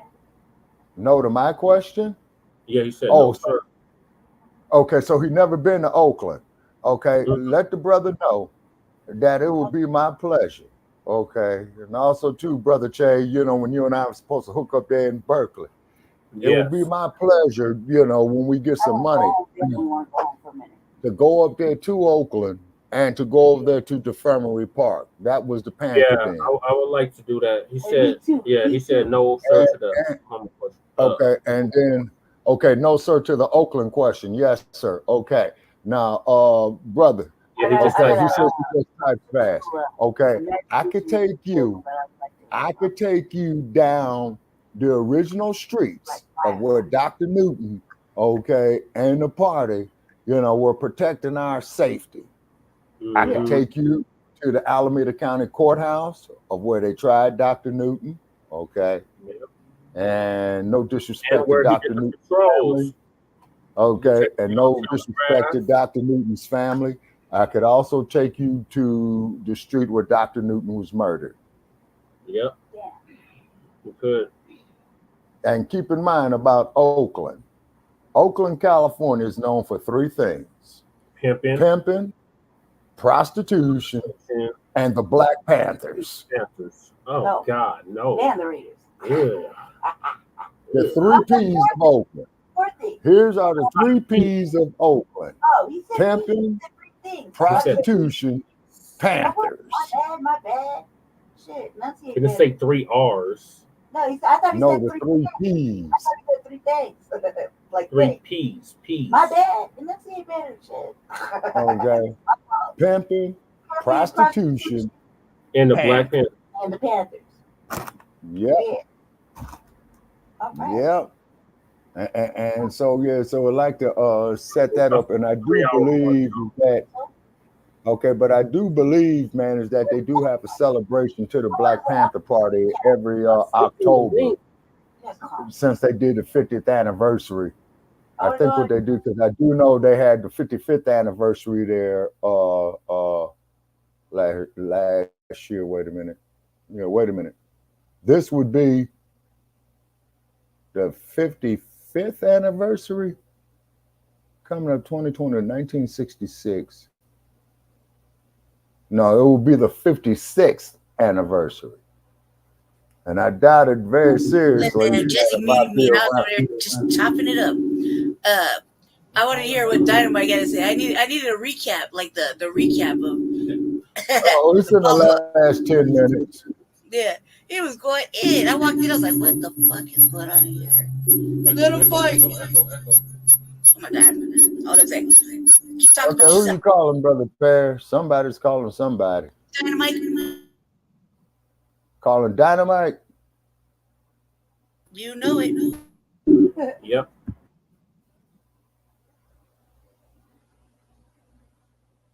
To go to voicemail?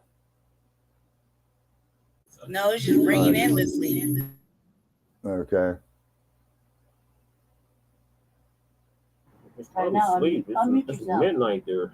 Yeah, it's midnight there. Because one time I called Dynamite about this time, and he texted me back saying that he was in the bed, you know. So he's probably in the bed. You know what I'm saying? Phone number to call. Be like, hey, man. And if we could pull, hey, man, hold on, man. I'm trying to see if we could pull up the link of tonight's show, man. Hold on. He said there was a shootout with the Venezuelans in New York right now? Man, look, I'm going to keep it like this. I'm going to say this like this. Look, everybody's acting brand new about this crime wave of the migrants all over the Democratic sanctuary cities. Look, it isn't that new. They've been doing it's fuck only shit. because it's election season. They've been doing fuck shit all year. They don't give a damn until it's election season. I know, but still, they've been doing fucked up shit all year. All year, fighting with the team, getting arrested. It's the same ones. Getting kicked out. The same ones that attacked the police in New York. Telling us that they came over here to take. Committed crimes in Chicago, and then they came here and committed some more crimes. Gang banging in the shelters. Just a whole bunch of extra shit. And then they finally got, 4 of them finally got indicted. Stealing mopeds, stealing bitches' shit. You know, robbing jewelry stores, smelling panties. They've been doing a whole bunch of shit. A whole bunch of weird ass shit. Yeah. They've been doing all kind of crazy shit for a whole year. During election season, it's like, I guess it's serious. We've had over 50,000 illegal immigrants move here past year. Yeah, all the good shit, man. They're living across the street in a $800 apartment. How is that even possible? I don't even know. Man, I do know, actually. We do know how it's possible. It's fucked up. Yeah. Right across the street. I'm living right here in a slum. And they want $1,800 for this right raggedy across shit. The street is fucking right. They want $1,800 for this raggedy shit. This shit 5 years ago was $400 a month. Man, fuck them. I really don't. We got 8 listens on it tonight. Oh yeah. They're on the OTB list. So wait a minute. Real shit. Gets no love, no conversation, not even a look in your direction. It definitely don't get me speaking fucking your language. I'll make you work for it. Yeah, because they speak like 5 languages. Yeah. And one of them is one of those languages I learned off the television when I was 16. Right? I speak slang Spanish, like Ebonics. Yeah. So, no, you definitely ain't getting me to talk to you about nothing. Don't ask me for shit. And tell your children not to ask me for shit, because I tell them to go get it how they live. Right. I'm like, get a job. Hey man, they were fucking little little cars that the kids drive. Yeah. Right, little Barbie car, right? Mm-hmm. Right in front of my door. And I was pulling out. I was like, I hope they got insurance. Because I'm gonna smash the whole front end. Right. Hey, can you hear this? Intentionally. I hit Can that. you hear this? Like, where's your insurance, little girl? You live here. You know what I mean? That's the same when I asked me for $1. Right. I was like, don't give him nothing. Nothing. Give me $1. I live in the same building. Just because you see me with my little rings and shit, don't mean I can't use a motherfucking dollar. Wait, can y'all hear this? Right. I just act like I didn't hear her. Yes. Yes. Is seduction doll mixed? Yes, she's mixed. Yes. Mm-hmm. Yeah, she's Black, Indian, and French. Yep.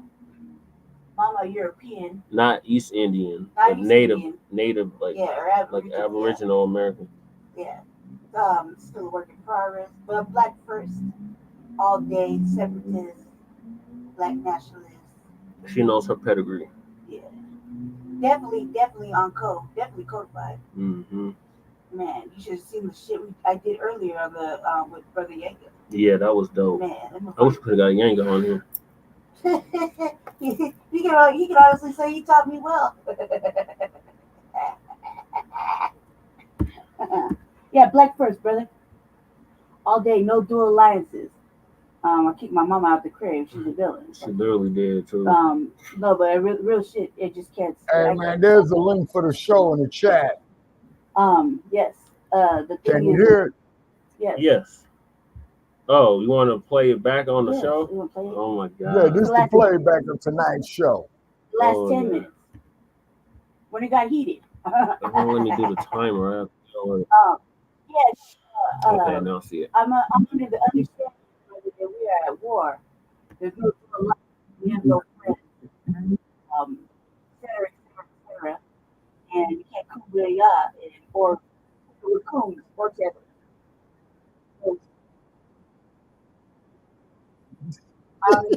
Listen to this shit. That matters. Definitely segregation was the integration was the wrong thing to do.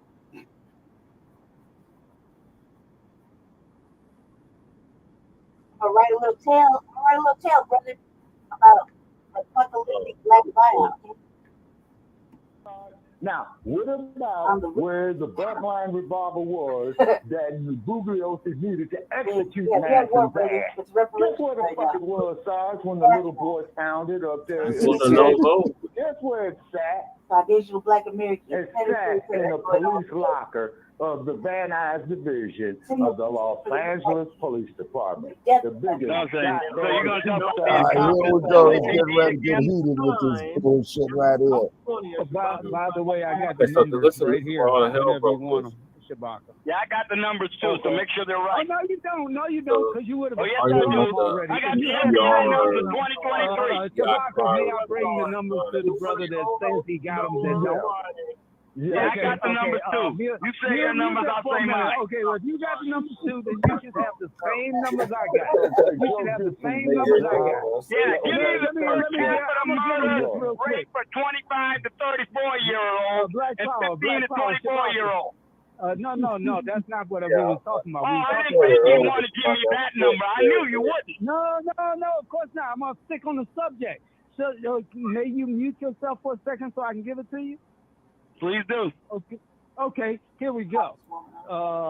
We were talking about mass shooters, right? It says in the United States between 1982 and June of 2024, by shooters' race or no, I'm talking like you now, Sarge. He got me talking like you. By shooters' race or ethnicity, there were, check this staggering number out. 81 were white. 26 were black. 26 versus 81? Come on, Sarge. And there were 12. Wait a minute, let me give them all of it.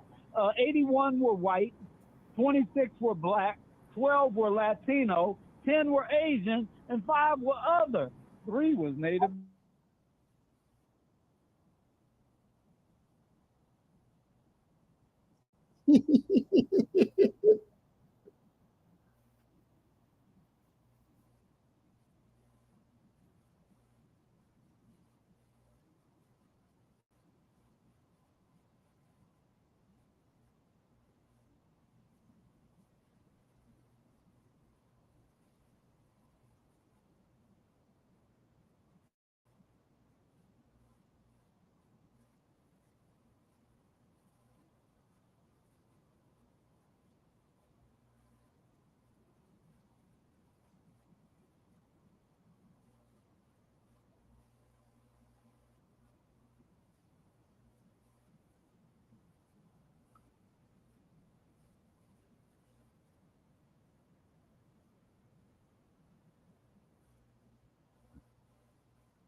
Sorry, the internet.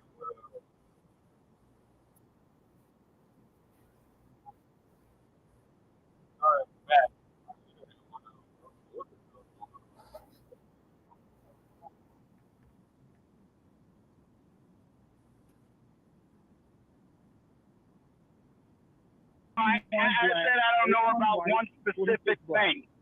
I said I don't know about one very specific thing. What he had engraved on his rifle. That doesn't mean I don't know anything. That doesn't mean because I don't know.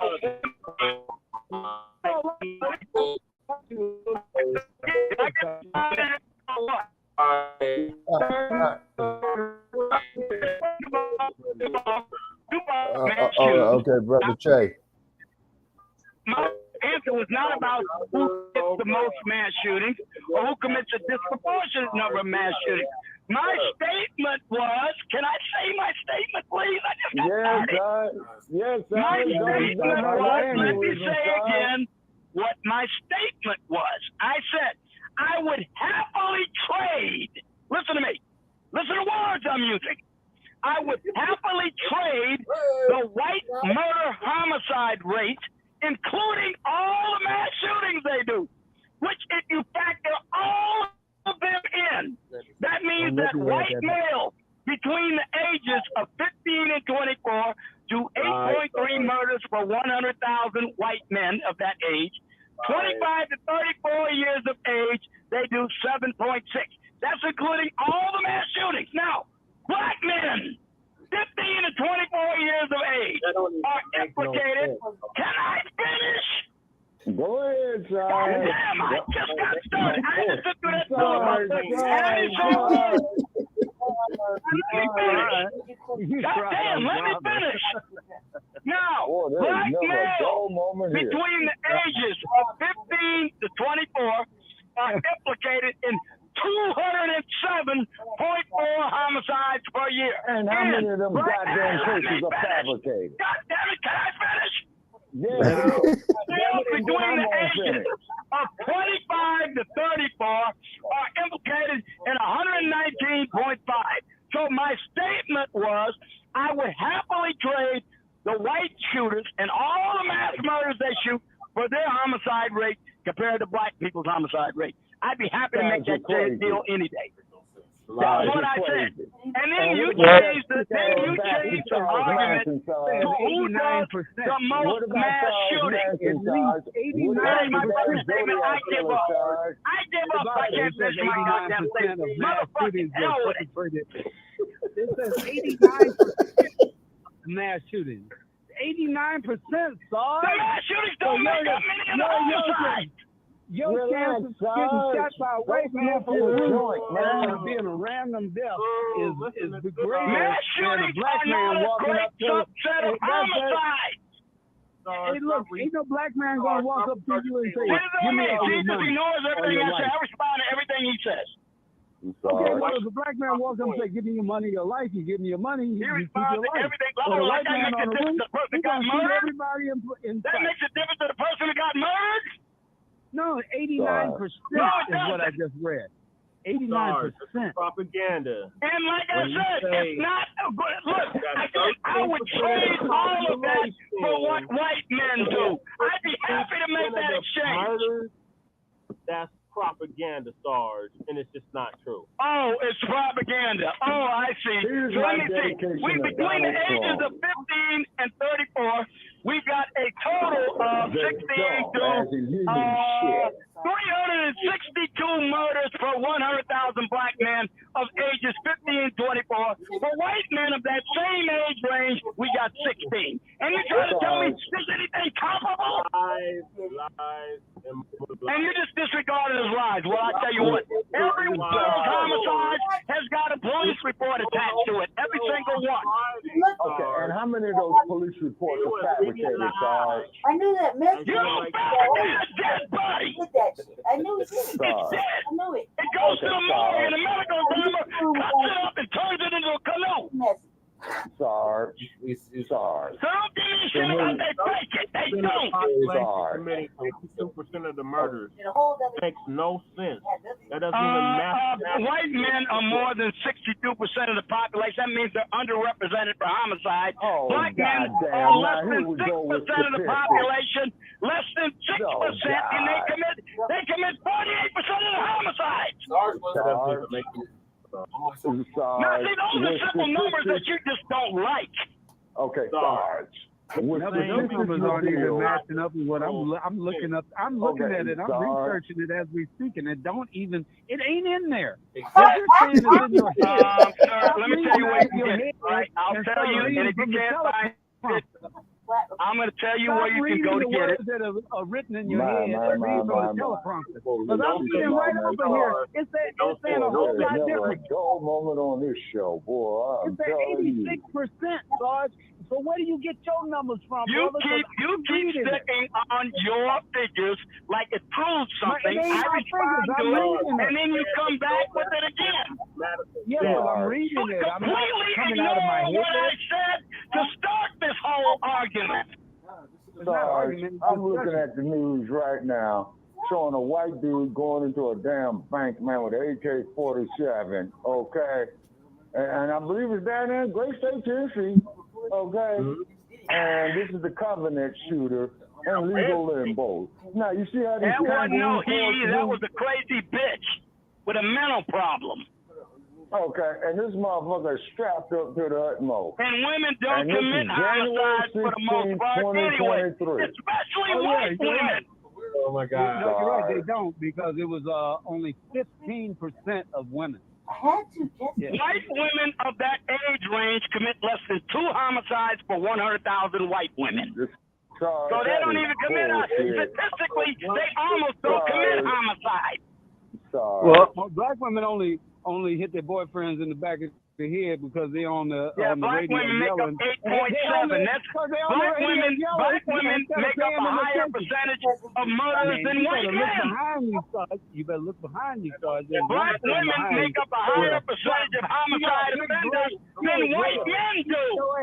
Okay, then answer me this. Your woman will have a big black skillet ready to bust your head open. See, this is what I mean. He just ignores everything you say because you got a narrative. A narrative is all he's got. I'm being serious. See, what I'm saying is that our people don't do stuff at random. You got to put a woman for her to hit you with a thing. Oh, there ain't no impulse for some 16-year-old murderer. Okay, wait a minute. Wait a minute. Let me ask you a question. I ain't never heard this so crazy. I don't know what kind of murders you ever dealt with. I don't deal with murderers, but I do have a question for you, brother. I mean, they get the impulse in their head, and they just determined to kill somebody if they have to. This will solve a lot of questions in my mind. Are you married to a white woman? No. Next question. I just answered your question. What the hell are you laughing about? You a hyena? What's the matter with you? I'm not laughing. I was asking seriously because if you got a black woman standing behind you and you giving us all this attention, she just very well may hit you in your head with a big old black. Well, I don't marry women that fucking nuts. Maybe you do, but I don't.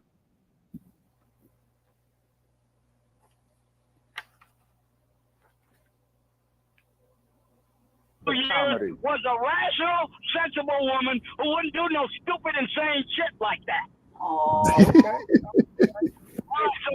You go ahead and deal with the women you want to. I'll deal with the ones I dealt with.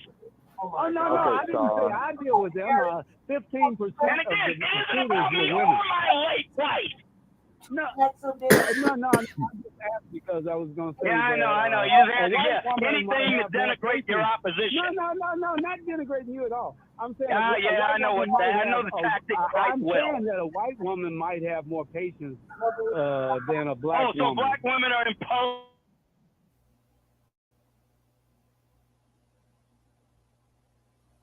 What happened? Okay. So I guess they shut us off early on that episode, y'all. Shay, you still there?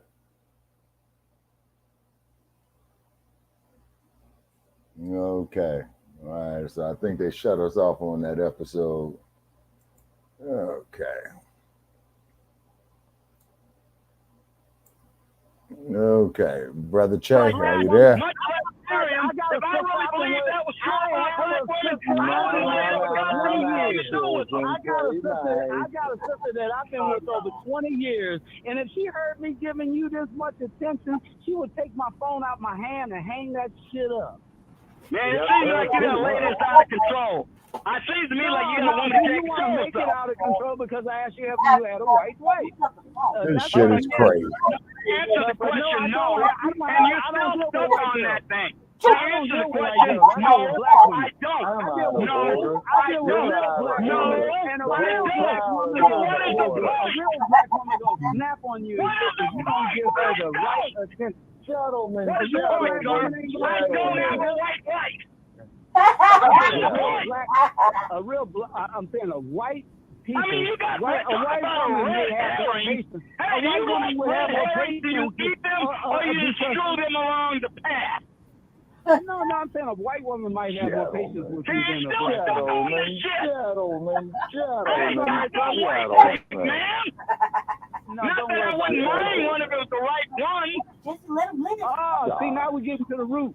Now we really don't get distracted, my man. I don't have a white wife. I was married to a black woman who was the only woman in the world for me. And you're the one who wants to pettibog with all this bullshit, this racial. I wouldn't have any problem whatsoever with marrying any woman that I thought would be suitable for me. It just so happened that a black woman was suitable for me for 32 years. That's right. What else That's right. I should. What you need to do is stop making shit up. That's what you need to stop. I asked a question, God damn it. I ain't making that's a fucking question. You made up some shit that didn't fit. I said, are you married to a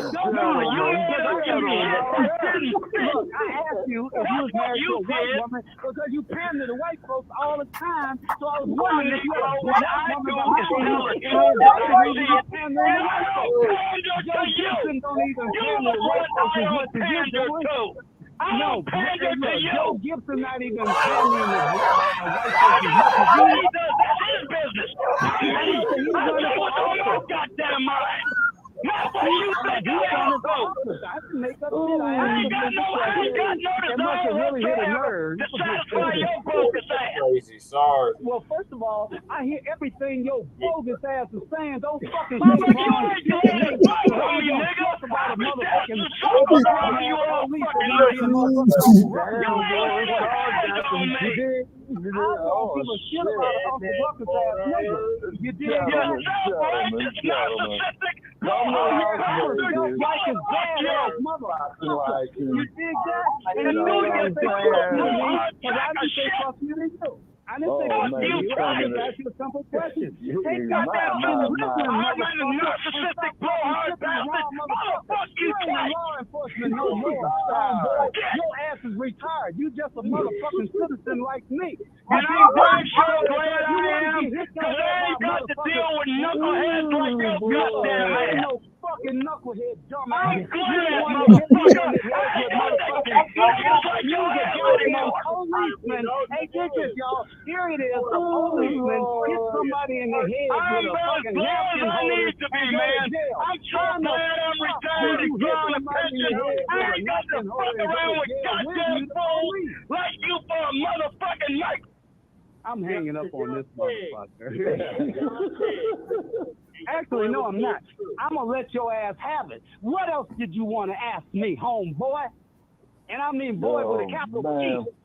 Like a bitch boy. Because you're talking like a bitch boy to me right now. I ain't asked you a simple fucking question. I wasn't going to like start cussing at you and shit, but your motherfucking ass want to get fucking laid the fuck out. You fucking with the right one now. You dig that? Anyway, I'm sorry, Shabaka. I apologize, Shabaka. I damn sure. Actually, I like Joe Gibbs and I like Sarge too. I like talking to y'all. I wasn't trying to make it personal. I was just wondering why you stand the white folks so much. I mean, you say we don't need what he generally does win, lose is entertainment, man. He generally calls us up on our I don't want to be fucking shot by either. I'm your motherfucking protector, goddammit. I'm the nigga that will come to your motherfucking aid and fucking protect you, whether it's black or white on your ass. Right. Take your fucking man, how can we sell this damn clip, man? Don't fucking cuss with me again. Because I will lay your ass shit, how can we sell this motherfucker, man? You know, this might get us out the rat hole. I ain't got no problem with it. But don't have no problem with me, because you get a problem with me, I'm going to take it personal. Right. Gentlemen, okay, God. Okay, Dynamite, thank you, man. I've been yelling on this fucking thing ever since I came on. So I've been yelling ever since I came on. I came on the line and you were yelling. I was like, damn, homeboy, do you need Ritalin? You need to take a fucking... No, what you need is manners, you son of a bitch, and you need to learn how to be civil. Damn. What's the problem now? He called me a son of a bitch because he said he was married for 30 years. So you saying you're not married? Play this live, yeah, man. Yeah.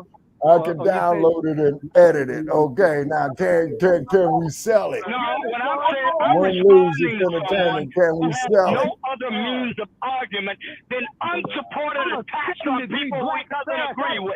That's what I'm doing, and I'm responding to you in the best way I know how. You with responsibility, motherfucking manners, disrespect and disregard for your jump down, kick your ass. What the fuck? I was coming in like, put on the phone, let him play. Fuck it, why not? Hey, Brother Che. Okay, win, lose, it's entertainment says he can download it and edit it, man. Win, lose, entertainment. How can we market this shit, man? Yeah, it'll be saved. We'll save live. I got the local recordings on, so it's watch Sarge.com. No, man, we need to market this motherfucker, man. You know what I'm saying? Because this shit is hilarious as hell. Yeah. And then also to all our viewers out there, we do, make serious episodes. But this is one is that they would like how they do in Hollywood, the out tracks, they come out, you know what I'm saying? Yeah. And okay, and he says in YouTube shorts, okay. All right, okay. Yeah, man, I don't know. Yeah, okay. Okay, but we need to get we need to make some revenue up off of this here. This here just might be our saving grace right here. You get a third of that for last because I see this motherfucker going viral. Me and Shabaka was cracking up. Sergeants responding to you. You missed it. Yeah, but on TikTok you go viral. Okay, but on TikTok you go viral. Okay, when Lucas is entertainment, you okay, because I had a TikTok thing before, Brother Che. You saw what they did to mine instantly. Okay. I knew he was guilty. Okay, Brother Che, what do you say about this here? Because Brother said that he can make this motherfucker go viral, man, instantly. Yeah, he That'd could. Be real. Real shit, real shit. I don't care what you said. Jesse's telling the truth. Jesse instigated a third of that shit. When I walked in this motherfucker, I looked right at his face, and I knew he had something to do with it. I knew he was guilty. And he Just save live. I'll download it and edit it and tag you, your YouTube in it. It was so late. Okay. I was like, It'll finish downloading once we're in the screen. And I knew it. I was right. Don't be coming for it, Matt. I knew he was guilty. Okay. And then, Brother Che, if we can get with this brother, we need to have a conference call on the telephone, man. You know what I'm saying? Nice. Yeah. Man. Don't be blowing your shit. You know, because I think, Brother Che, this just might save our asses, man. They say God works in mysterious ways, man, because this shit, man, you know.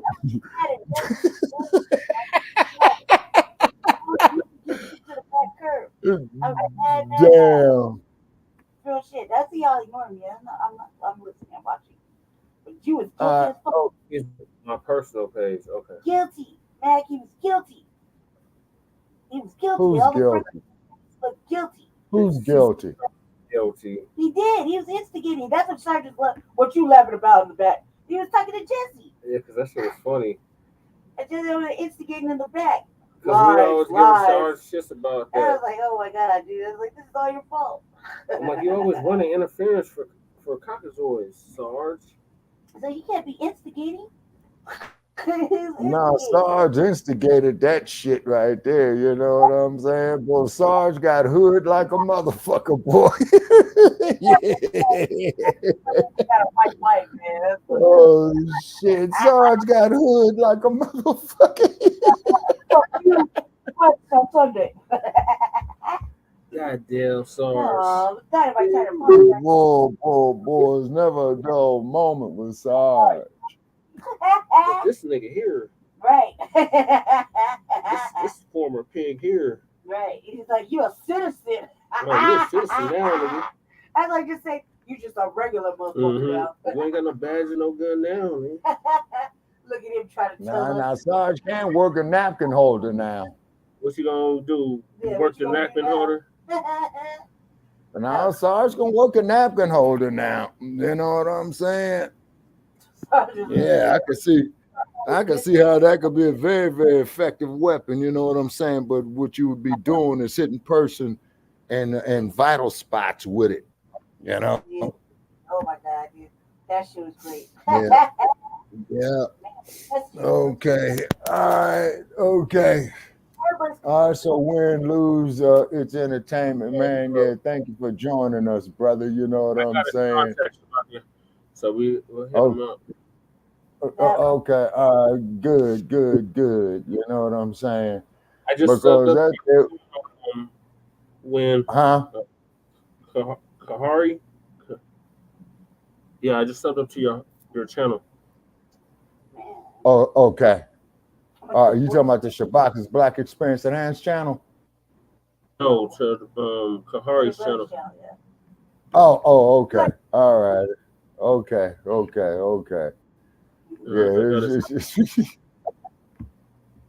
Okay, yeah, boy, that there was some crazy shit, boy. Like I said on there's never a dull moment on this motherfucker right here. Right. Lord have mercy. And then also too, Kahari, we got another one, man. You know, I might send to you, you know, with free piece on it, man. Where the where he was talking about against black women and all that old type of shit, and them women came up there and owned his ass. What was that? That was about 6 years ago. Yeah, that's when who was the sister that gave him that work? Akshita gave him some work, and then there was the other sister. who had came up there. Yeah, because I know Akshita gave him that work because Akshita gonna say, Akshita stated her point, and then she says, well, what you got to say about that there, Mr. Educated Man? You know what I'm saying? No. Last week, Akshita gave you that work. Gave who the work? You. She did. Actually, what do you mean Akshita gave me some work last week? What happened? Yeah. Remember, she was like, I already know what you're going to do, Shabaka. Yep, We the People. What did I do? Who knows what you did? What did I do? She was whatever like, you were doing, I did what? Now we done went a long way now, Shabaka. Shabaka, we have to keep going over this, Shabaka. Yeah, Shabaka. All right, okay, and? Nothing, I'm just laughing because you did that work. That's what I was laughing about. Everybody got it. Yeah. Everybody got a little. Yeah, hey, twin. Yeah, man. Yeah. We're gonna try to market that shit, twin. You know what I'm saying? Also, too, twin. When do the 49ers and the Raiders play in the regular season, or are we scheduled? Because they only schedule us like about once every 5 years in the regular season. Go Niners. Huh?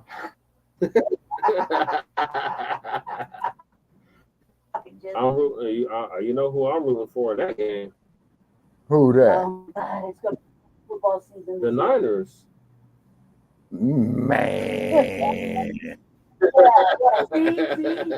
how he does that? He does it all nonchalant. You should see his face when he's doing it too.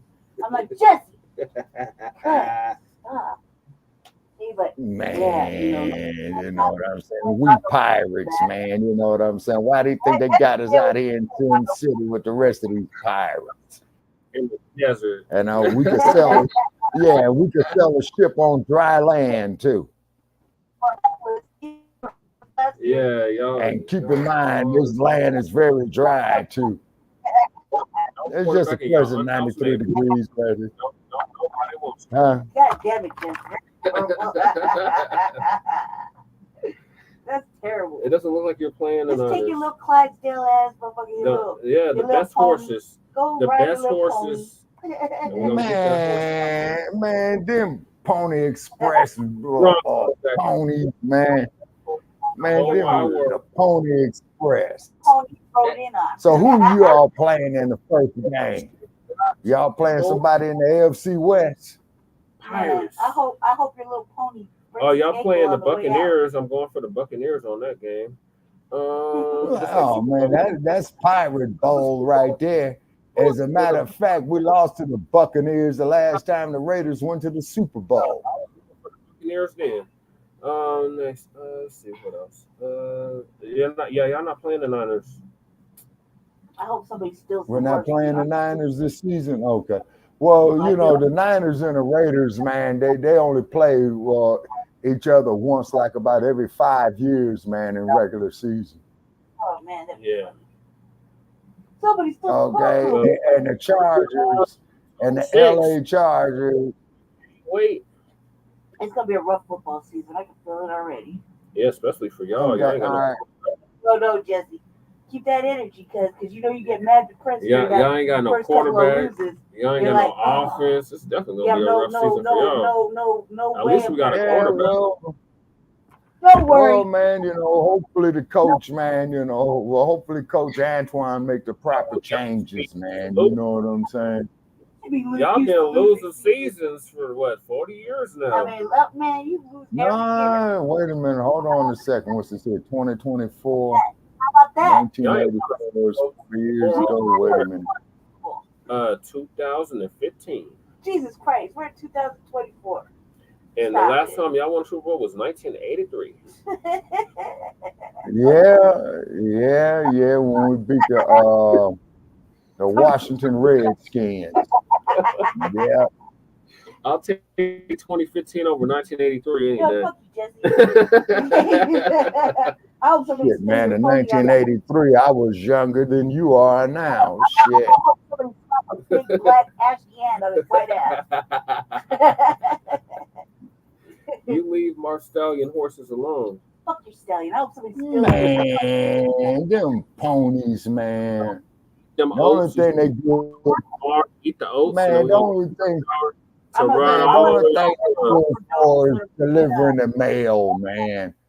You know, them ponies, only, have the they're biggest only good for delivering the mail, man.